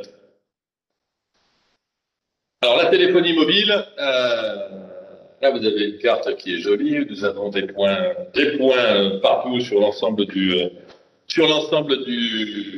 département. Alors, sachez qu'aujourd'hui, on a 204 pylônes. 204 pylônes sur le département. 204, dont à peu près 35 appartiennent au département. Quand je dis appartiennent, ont été construits par le département. Donc là aussi, imaginez que dans des départements comme nous, des départements ruraux, des départements surtout très ruraux, on a un peu les doubles peines. Tout à l'heure, je vous parlais des 20 millions que l'on a validés pour développer la fibre. Je peux vous assurer que dans les zones urbaines, vous avez une densité importante. Les collectivités mettent zéro sur les opérateurs qui prennent en charge la totalité des déploiements. Sur la téléphonie mobile, c'est exactement la même situation. Dans les départements où vous avez de l'abonnement, si vous avez de l'abonnement, c'est que vous avez de la population. Les départements ne sont pas appelés pour financer ces pylônes. Aujourd'hui, on en a financé à peu près 35. Imaginez qu'un pylône, schématiquement, c'est 130, 140 000 euros en moyenne. Vous voyez, l'investissement du département, ça n'est pas suffisant, bien évidemment. Et on a fait ces investissements avec de l'aide, des fois de l'aide de l'État et de la région, mais toujours est-il qu'on a mis de l'autofinancement et qu'on s'en serait bien gardé si on avait pu le mettre ailleurs. Ceci dit, on en a fait 35, on en a 204. Imaginez que pour terminer de couvrir, on va dire, convenablement le département, il nous en manque une 50aine à peu près à rajouter sur le territoire. Donc depuis maintenant 2 années, on est dans le cadre des opérations New Deal. cadre des opérations New Deal. C'est-à-dire qu'avant, il y avait des appels à projets qui étaient faits. On s'était positionné, nous, ou avec soit le département, soit avec la région. On a eu les 1300 sites, enfin, etc. Les derniers qui ont été ouverts, c'était Joux-Mamou, Joux-Monjou, pardon. Par exemple, c'était un 1300 sites. Pardon. Oui, oui, voilà, c'était cela. Et depuis cette génération-là, maintenant, ce sont les opérateurs qui ont en charge, effectivement, d'équiper le territoire. Donc, c'est là que je disais, il nous en manquait à peu près 70 à l'époque, il y a 2 ans. Donc, les opérateurs ont en charge d'équiper ce territoire. Nous avons des dotations annuelles, des dotations qui sont définies au niveau national. On va vous dire dans le département du Cantal. Pour l'année 2019, vous aviez 14 pylônes. Pour l'année 2020, vous en avez 11. Pour l'année 2021, vous en aurez 7. Voilà, donc il y a au niveau national une répartition à savoir quel opérateur va investir. Est-ce que c'est Orange? Est-ce que c'est Free? Est-ce que c'est SFR? Tout ça, ça se fait en concertation entre eux. Nous, on n'est pas du tout dans la discussion, simplement au niveau territorial. Au niveau territorial, on anime effectivement les territoires. Donc, nous avons fait une étude avec l'aide de la région sur les besoins, la localisation, enfin déjà la cartographie et les zones couvertes. Et donc, par définition, on avait toutes les zones à couvrir. Et donc, nous avons sollicité l'ensemble des territoires, c'est-à-dire les intercommunalités, pour dire sur chaque territoire quelles sont vos priorités à couvrir. Quelles sont vos priorités en fonction de l'intérêt économique. Alors, les territoires nous ont répondu en classant les besoins. Si sur un territoire, il manquait une quinzaine de pylônes, ils nous les ont classés par ordre de priorité, sachant que chaque territoire, chaque intercommunalité a pris ses propres critères. Là, je le mets en priorité parce que c'est une activité économique, parce qu'il y a un intérêt touristique, parce qu'il y a un peu plus de population, etc. Et donc, tout le monde a classé, on va dire, les zones non couvertes par ordre de priorité. Donc, chaque année, en fonction du nombre, du total de pylônes qui nous est attribué, eh bien, on lit effectivement la priorité qui est faite par chaque territoire. Sachez que dans le cadre du programme New Deal, normalement, celui-ci va jusqu'en 2027, ce qui veut dire qu'en 2027, l'ensemble des sites doivent être programmés. Alors, c'est pas loin et c'est loin, on est en 21. Lorsque vous voulez téléphoner, je vous dis vous l'aurez en 2027, ça fait un peu loin. Je conçois, et surtout que 27, c'est la programmation. Puisque, en fait, chaque année, nous avons le quota de pylônes attribué au département. Nous faisons la lecture en fonction des priorités qui a été fait par l'ensemble des territoires. Donc, 2 vont être affectés sur tel territoire, à telle commune et telle commune, là sur tel site, etc., etc. Et puis ensuite, il se passe différentes choses. Première des choses, c'est que nous, on va parler en site. On va parler en site et en zone de moyenne montagne. En zone de montagne, on s'aperçoit qu'un site n'est pas un pylône. Pas forcément un pylône. Des fois, pour alimenter un site qui a été défini comme prioritaire par un territoire, eh bien, il va nous falloir 2 pylônes, voire 3 pylônes. Donc, si on en a 7 si on a une dotation de 7 sur l'année, vous imaginez bien que, on va pas pouvoir faire beaucoup de sites. Et donc, tout ça, c'est véritablement de la technique, c'est des mesures qui sont faites sur place qui permettent de définir le nombre de sites. Ensuite, il faut être propriétaire du foncier. Il faut savoir où on le met. Donc, il y a de la technique là, puisque les opérateurs viennent et donnent les endroits optimum pour poser le pylône. Ça, c'est important. Ça sert à rien de poser un pylône dans un endroit qui ne couvre personne. Et donc là, on voit tout de suite la difficulté avec le foncier. Il faut pouvoir disposer du foncier. Si c'est du foncier communal, c'est quand même idéal parce que, a priori, les accords sont vite obtenus. Par contre, lorsque c'est du foncier privé, il faut pouvoir négocier bien évidemment avec le privé et après, c'est tout ce que c'est acheter du foncier, même si là les surfaces sont pas grandes, mais ça peut toujours poser des difficultés, surtout qu'il faut une certaine viabilité pour pouvoir y accéder et puis il faut pouvoir y amener l'électricité notamment. Donc ça, ce sont ce sont des points que l'on ne note pas, mais sachez qu'en France, vous avez un tiers des pylônes qui ne sont pas posés parce qu'on n'a pas le foncier. Donc ce sont de réelles difficultés auxquelles nous sommes confrontés. Deuxième point où nous sommes confrontés, c'est qu'aujourd'hui, tout le monde veut téléphoner, mais de plus en plus de personnes ne le veulent pas, soit d'un point de vue, j'allais dire sanitaire, entre guillemets, on nous dit qu'il ne faut pas que ce soit trop près, il y a des ondes partout, ou soit ne le veulent pas parce que un pylône, c'est un pylône, c'est plus joli quand il n'y en a pas, mais c'est fort utile aussi. Donc c'est toute la difficulté qu'il faut arriver à gérer, et il est courant aujourd'hui, lorsqu'on a un projet d'implantation, d'avoir des associations d'opposants qui se montent au pylône, qui veulent le faire déplacer. Alors tout le monde veut téléphoner, on veut le faire déplacer, simplement c'est de la technique. Si on le déplace trop, on ne téléphone plus. Il ne sert plus à rien. Donc il faut arriver à gérer par rapport à ça. Alors il faut savoir que par rapport à la procédure New Deal, à partir du moment où un site est défini, soit on a le foncier rapidement disponible dans l'année pour l'opérateur et il a 1 an pour monter son pylône, soit on n'a pas le foncier et il a 2 ans. Donc ça veut dire qu'il faut qu'on se mobilise pour arriver à implanter ces pylônes. Et puis si on n'arrive jamais à trouver le foncier, bien évidemment, à l'impossible, nul n'est tenu.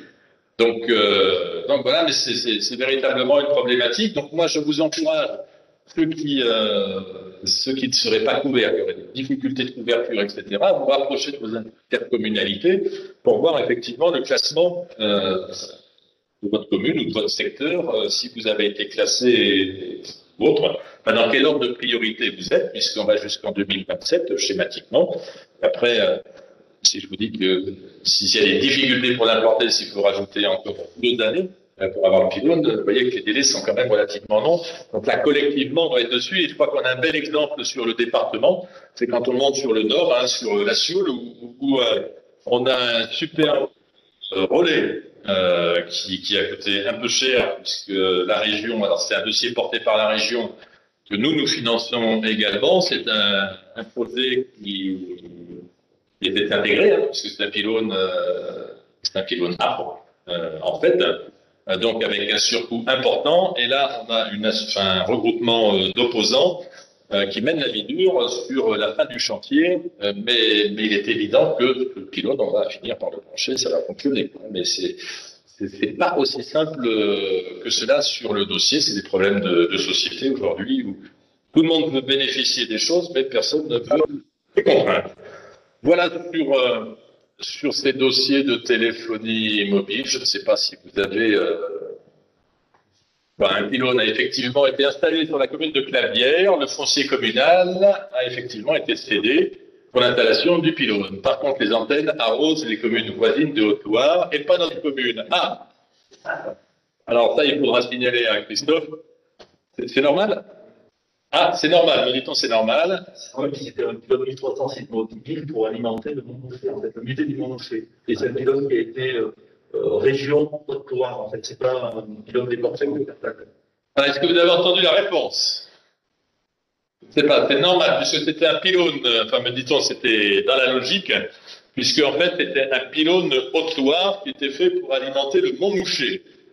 Voilà, alors peut-être à voir s'il y a capacité à mettre quelques azimuts côté Cantal, je ne sais pas, mais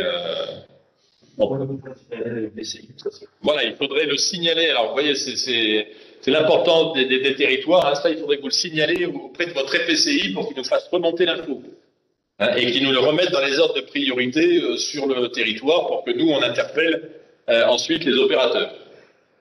Donc c'est la démarche.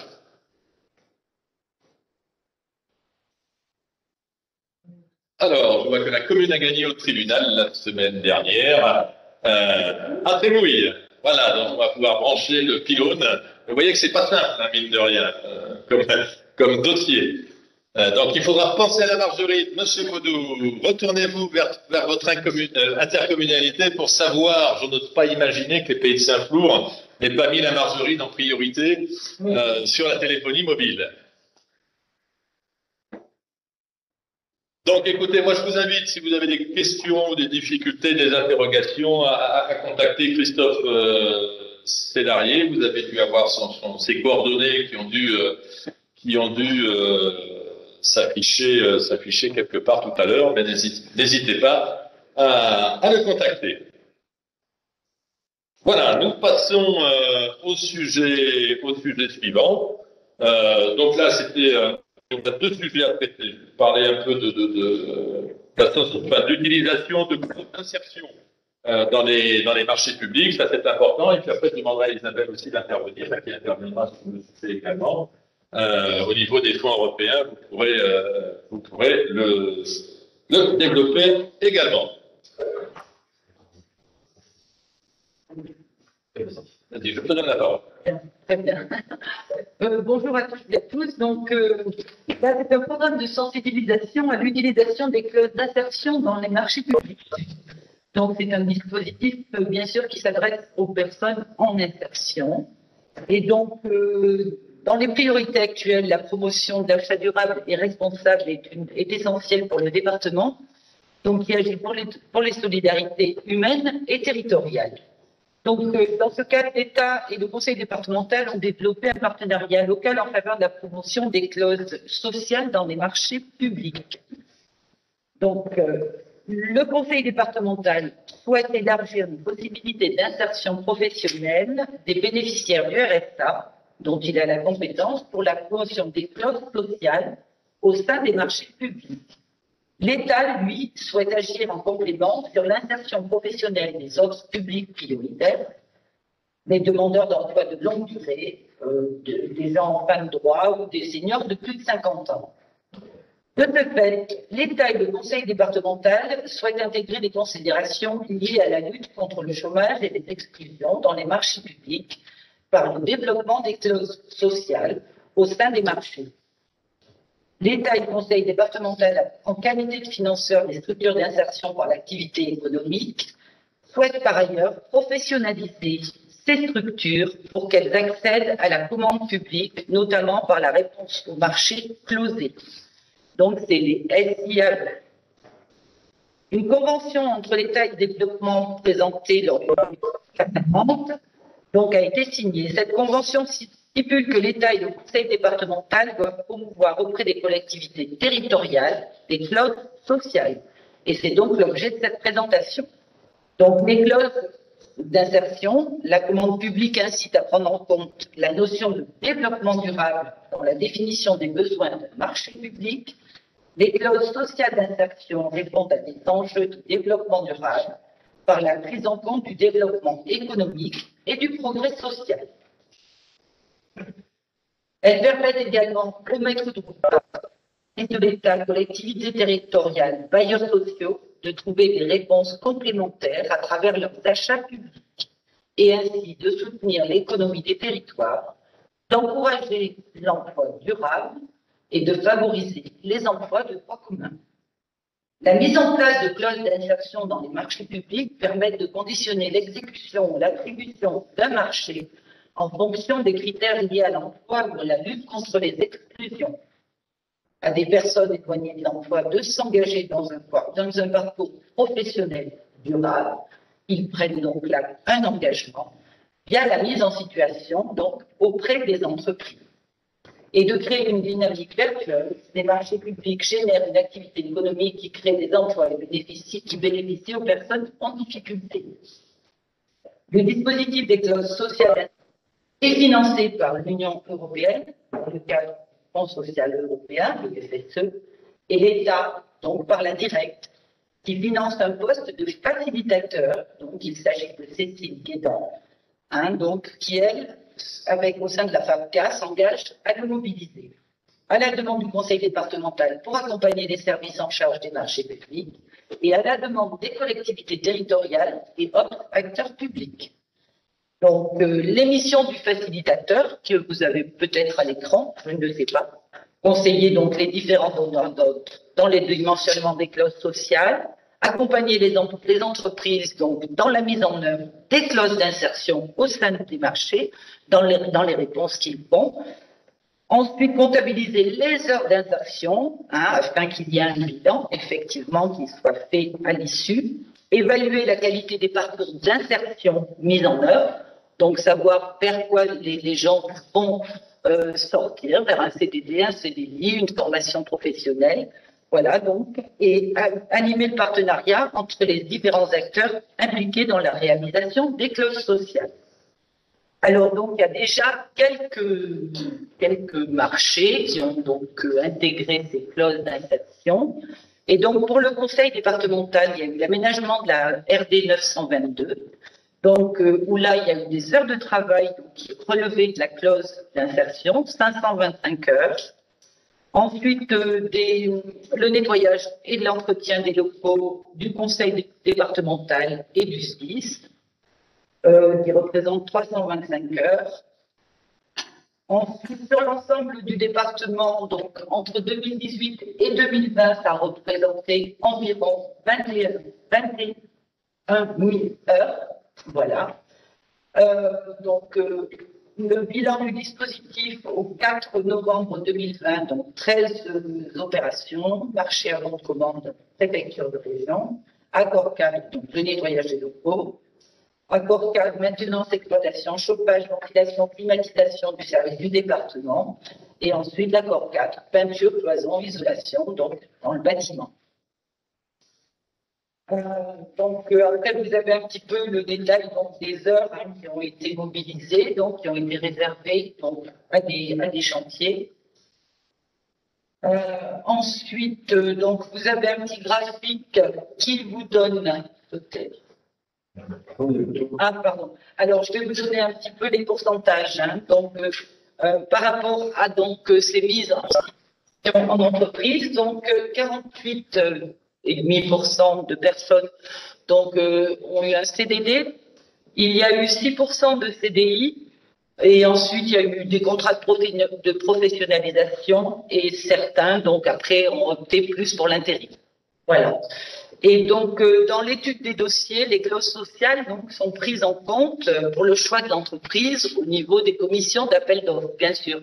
C'est un critère maintenant qui est intégré et qui donc permet, aujourd'hui, 33 entreprises donc, sur le département ont déjà intégré ça et ont donc répondu et ont donc eu des marchés avec ces critères donc, qui ont été pris en compte. Voilà un petit peu donc pour ce programme. Je sais pas, non, mais merci. Je crois que c'est important parce que ça démontre effectivement que lorsque l'on fait, lorsque l'on monte le cahier, des charges pour les appels d'offres, on peut insérer effectivement différentes clauses. Bien évidemment, on essaie tous, même s'il ne faut pas le dire, de favoriser nos entreprises locales, qu'il faut arriver à trouver des critères. Et sur l'insertion, c'est important. Alors, je parle sous couvert de Sylvie. Mais sachez qu'on a à peu près 2500 bénéficiaires du RSA dans le département et qu'un des objectifs, effectivement, c'est d'arriver à les aider pour se réinsérer et notamment sur une voie professionnelle. C'est donc important de pouvoir offrir la possibilité à des entreprises d'accéder à des marchés publics en ayant un public type RSA pour se réinsérer par la suite. Merci pour cette présentation, Isabelle. Là, si vous avez des questions, mais pareil, ça peut venir à la suite. Olivia Guérault, le conseil départemental a-t-il inséré et défini des critères environnementaux? Nous n'avons pas défini spécifiquement de critères environnementaux sur nos appels d'offres, mais vous avez capacité à pouvoir en mettre vous sur les appels d'offres. Alors, par contre, on peut vous aider à travailler sur des appels d'offres. Là, je vous renverrai vers CIT en fonction des dossiers concernés. Ou de la FAPCA, si c'est du social, c'est plus sur le volet social, mais sur des critères environnementaux qui seraient à travailler, c'est peut-être au niveau de CIT, où il faut essayer d'arriver à les définir. Ça pourrait servir, effectivement, globalement. On pourrait d'ailleurs peut-être y travailler, arriver à définir sur des critères que l'on pourrait intégrer dans des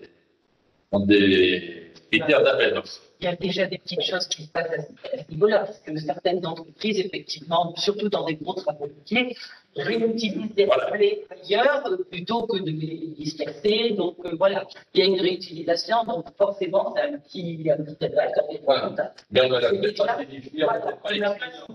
Voilà. Mais ça existe. Très bien. Écoutez, merci pour cette présentation et puis une petite présentation rapide sur les fonds européens, parce que les fonds européens, c'est important pour nos dossiers, tout du moins pour certains. C'est vrai qu'il y a 3 niveaux. Alors, on va peut-être rester au niveau départemental. Il faut ouvrir un départemental. Région et département. Voilà, donc vous savez tous que la nouvelle programmation donc, est encore en étude et en redéfinition. Donc, au niveau du département, il existe le FSE+. Le département a apporté un projet de candidature le 13 novembre 2020, recenant plus de 9 millions de FSE+, pour des projets d'opérateurs privés, publics du département. Aujourd'hui, une négociation est en cours pour couvrir l'ensemble des besoins, soit avec l'enveloppe déléguée au département, soit avec la partie FSE+, gérée par la directe Aura. Et ensuite, le dispositif leader, donc le président du conseil départemental rencontrera les présidents et présidentes de PCI pour adopter une stratégie commune dans la déclinaison de ce programme déterminant pour le développement et l'aménagement du territoire. Le département propose de gérer ce programme pour gagner en efficacité, animation territorialisée sur chaque arrondissement, gestion mutualisée et sécurisée des dossiers. Capacité à verser des avances de subventions leaders, notamment pour les communes, les associations et les entreprises qui ne profitent pas de ce fonds pour des raisons de trésorerie. Fonds mutualisé pour soutenir les investissements des petits entrepreneurs du commerce, de l'artisanat, des services pour permettre de soutenir les TPE, TPI qui n'auront pas sur le FEDER régional. Capacité de décision au niveau intercommunal avec un collège public composé quasi exclusivement des présidentes et présidents des PCI pour conserver l'approche territoriale. Voilà, donc effectivement, en raison des conditions sanitaires, eh bien, il n'y a pas pu y avoir ce genre de réunion jusqu'à ce jour. Mais sachez que dès que la situation va se détendre, nous allons nous dépêcher de rencontrer tout le monde. Voilà, merci. Alors, merci. Isabelle, j'ai commencé à rencontrer quelques en visio certains présidents de territoires, de communautés de communes. Si une large majorité des départements est plutôt favorable effectivement à ce qu'il y ait une candidature départementale au programme leader, d'autres souhaitent effectivement porter cette candidature au niveau SISCOT, notamment sur le secteur de React. Nous aurons un candidat sur le reste du territoire.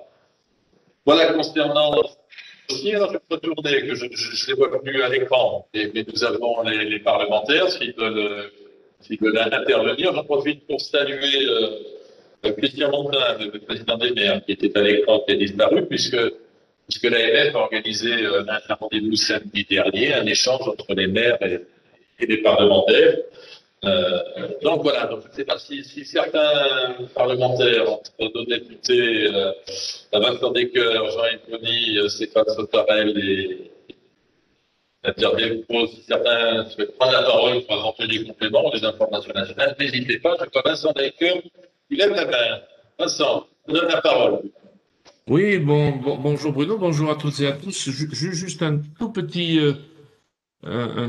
non pas un complément d'information, mais une offre de service sur la question qui s'installe dans le temps, toujours de la téléphonie mobile et du très haut débit, simplement pour vous inviter à ne pas hésiter à nous faire remonter les difficultés qui pourraient être des difficultés de déclinaison de plans ou d'objectifs nationaux, parce qu'on peut avoir l'occasion à l'occasion de débats ou de séances de questions ou d'auditions, d'interpeller les ministres. Je pense que c'est important parce que je l'ai connu en tant que président du département.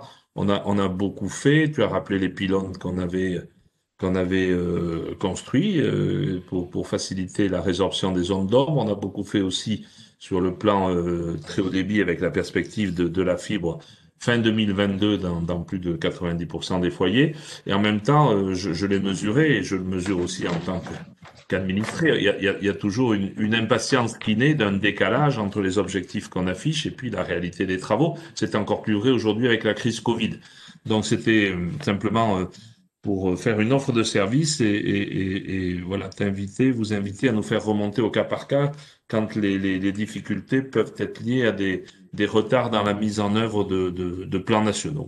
Voilà ce que je tenais à dire. Pour le reste, j'ai reconnu un certain nombre de programmes du département et je voulais simplement dire que c'est une excellente chose qu'on puisse, dans le contexte budgétaire des départements, rester aux côtés des communes. Je me réjouis d'ailleurs de la belle activité de CIT, qui était une des belles réussites et qui doit aujourd'hui, je le dis parce que on va être bientôt associé à la mise en place du comité relatif à l'ANCT, l'Agence nationale de cohésion des territoires.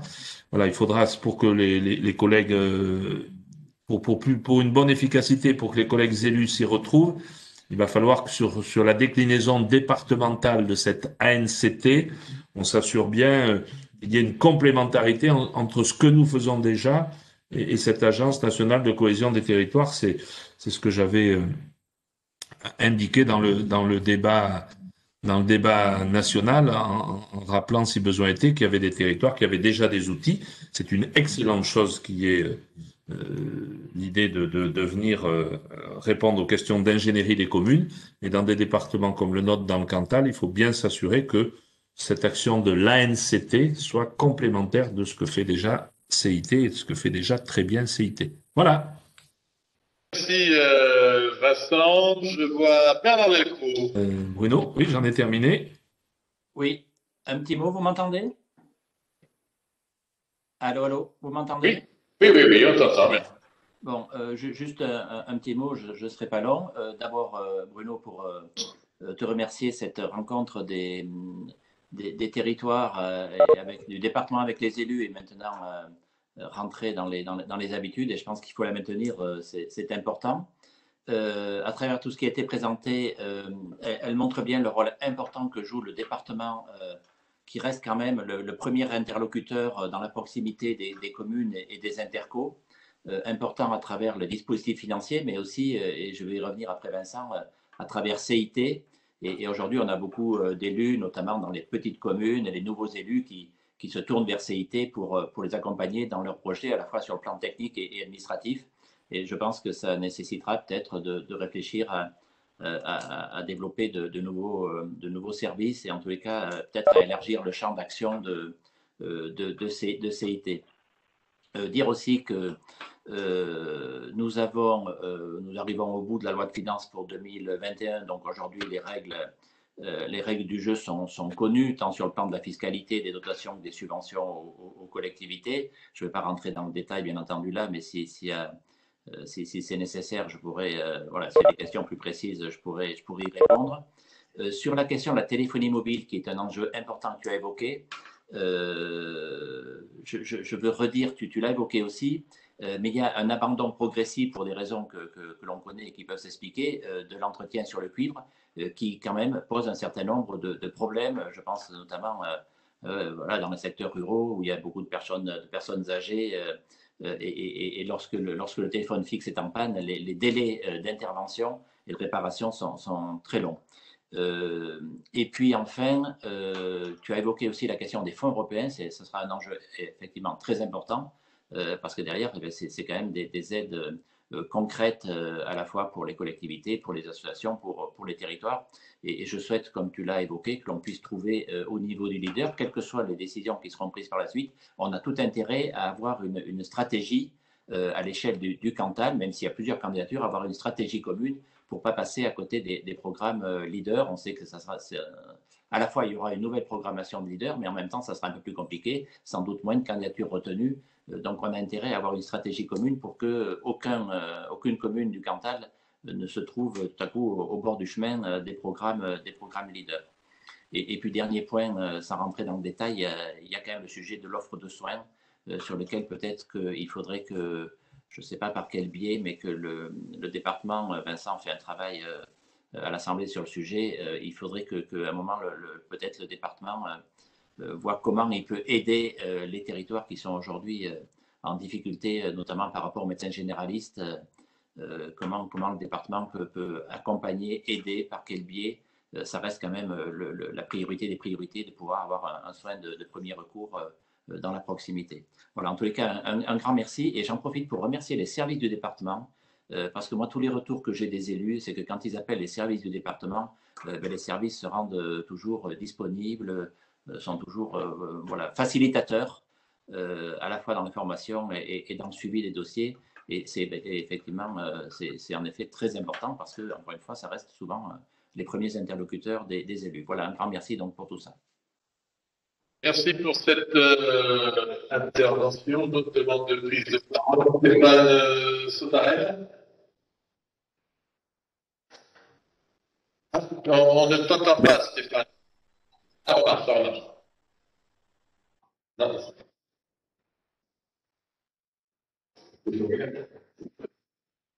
C'est saccadé. Ça fait voir que c'est des fois dans les petites communes, difficultés. Même à Aurillac, on a des difficultés de liaison. Ça ne passe pas, c'est saccadé, mais peut-être coupe la caméra. Peut-être en coupant la caméra, ça peut être amélioré. Et vous avez vu qu'à Chalinard, la connexion est très bonne. Stéphane, on ne t'entend pas, dis donc.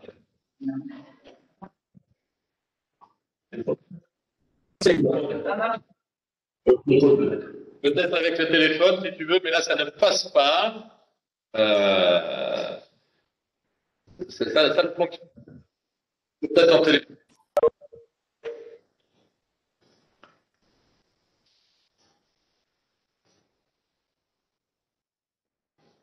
Alors, en attendant d'essayer de résoudre ce petit problème de connexion, y a-t-il des demandes d'intervention?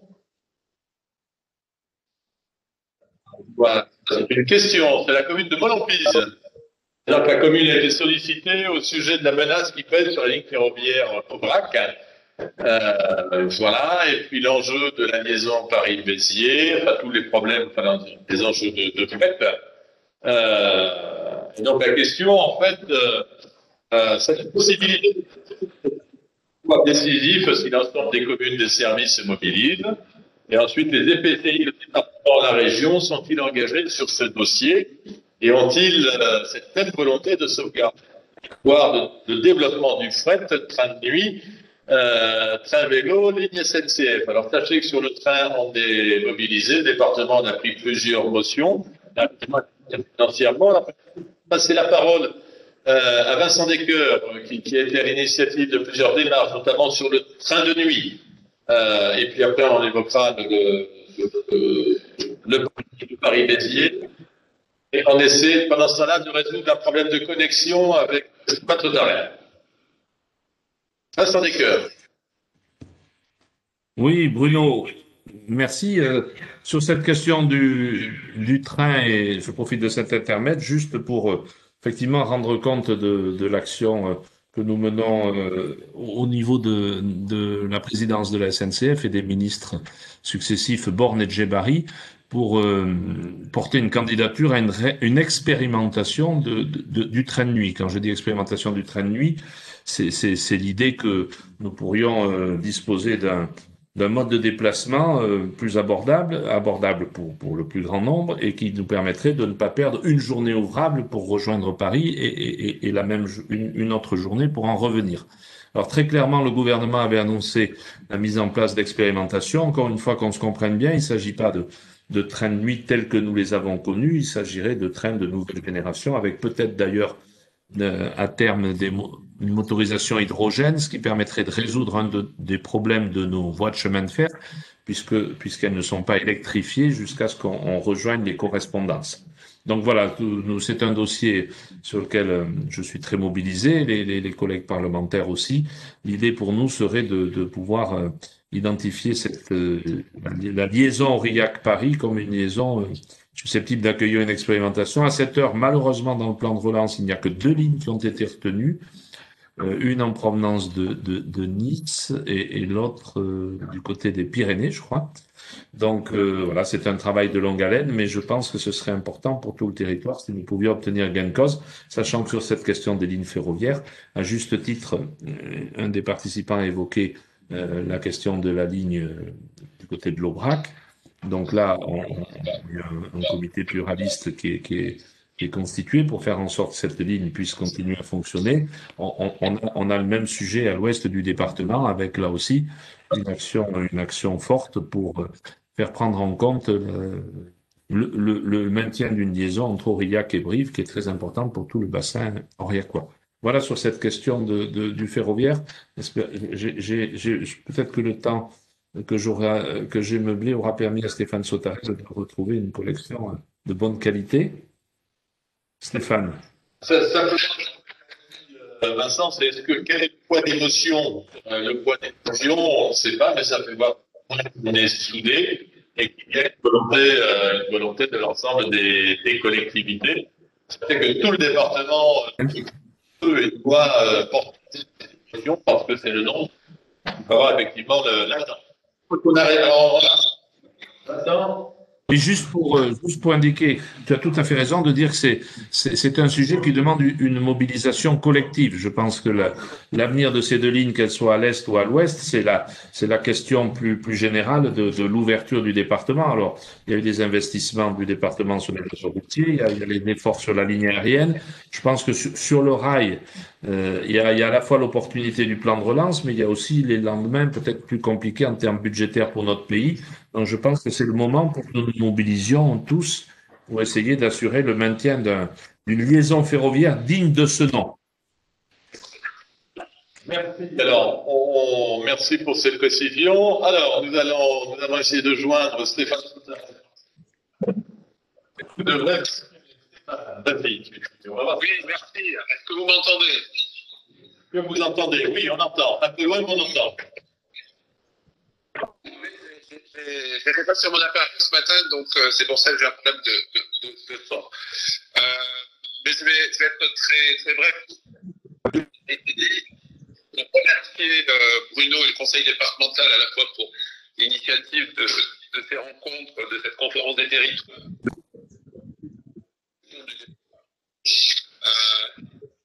C'était sur deux aspects. L'aspect très haut débit et la fibre. Je pense qu'au-delà de toutes les actions qui ont été engagées, on a vraiment l'opportunité d'aller jusqu'à... Il y a trois éléments qui concourent. D'une part, les crédits du plan de relance, et comme nous sommes un des RIP les plus anciens, donc il y avait un objectif de très haut débit un peu plus bas que les autres, nous serons prioritaires pour les crédits. Donc ça, c'est la première bonne nouvelle. La deuxième, c'est qu'on a, grâce à l'action qui avait été engagée par les départements et la région, l'outil juridique pour porter un complément d'équipement.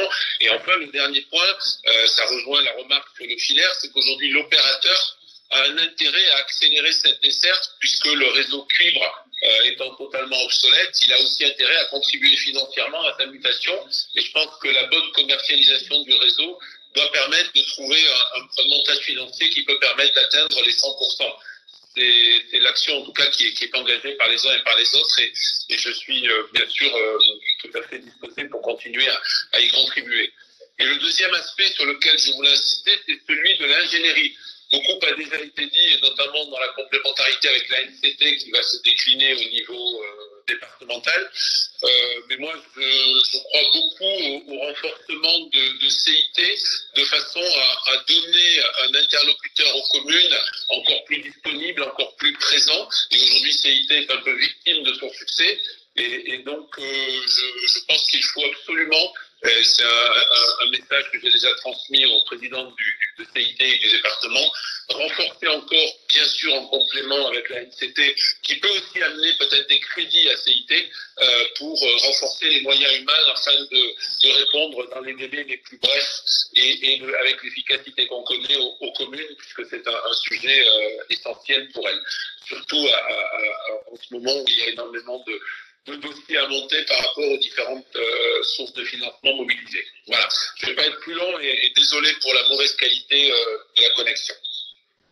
Merci, Monsieur le Sénateur, pour cette intervention. Alors, simplement, je voyais effectivement Gilles Combel qui nous disait au-delà des lignes nationales, pour rejoindre Paris, pour du Paris-Bercy, il faut aussi effectivement penser à soutenir nos lignes TER, qui sont des liaisons journalières, notamment sur Aurillac.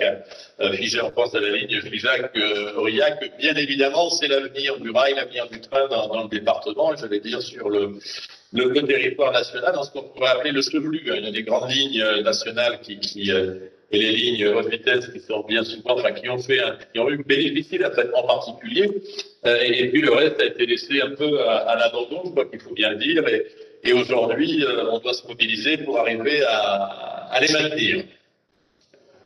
Il n'y a pas d'autres demandes d'intervention. Je terminerai quand même pour vous rappeler l'opération que l'on met en place. Là, je rejoins un peu le volet sanitaire. Bien évidemment, je suis satisfait que les données quantaliennes soient plutôt favorables. On est en train de baisser concernant la prévalence, concernant les taux de positivité.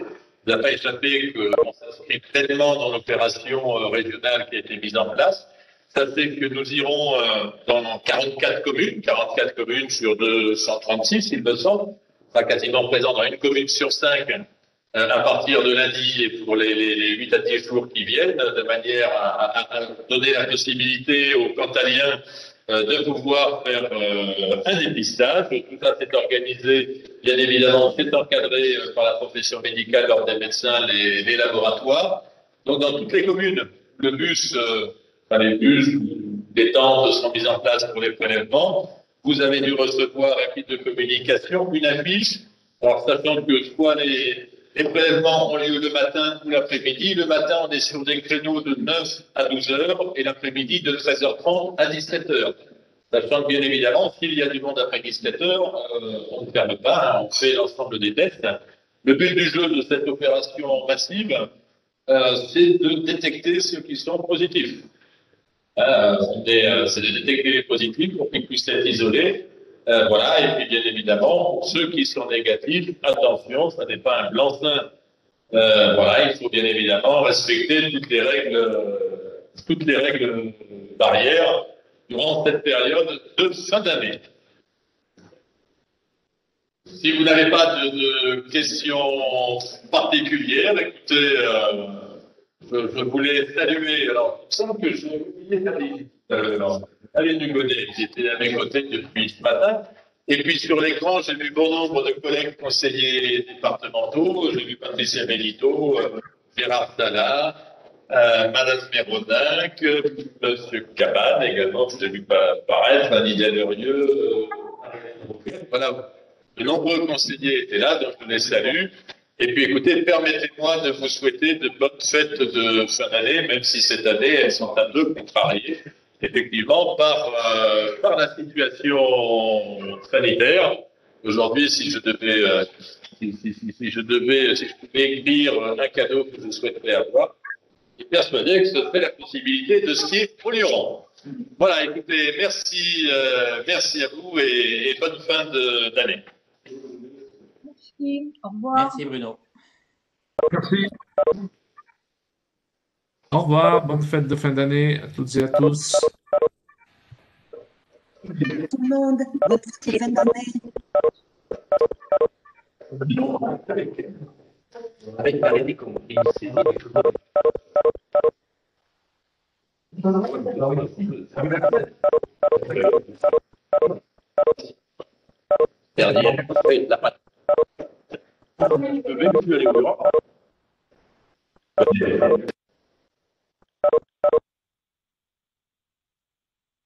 Bonne fête de fin d'année à toutes et à tous.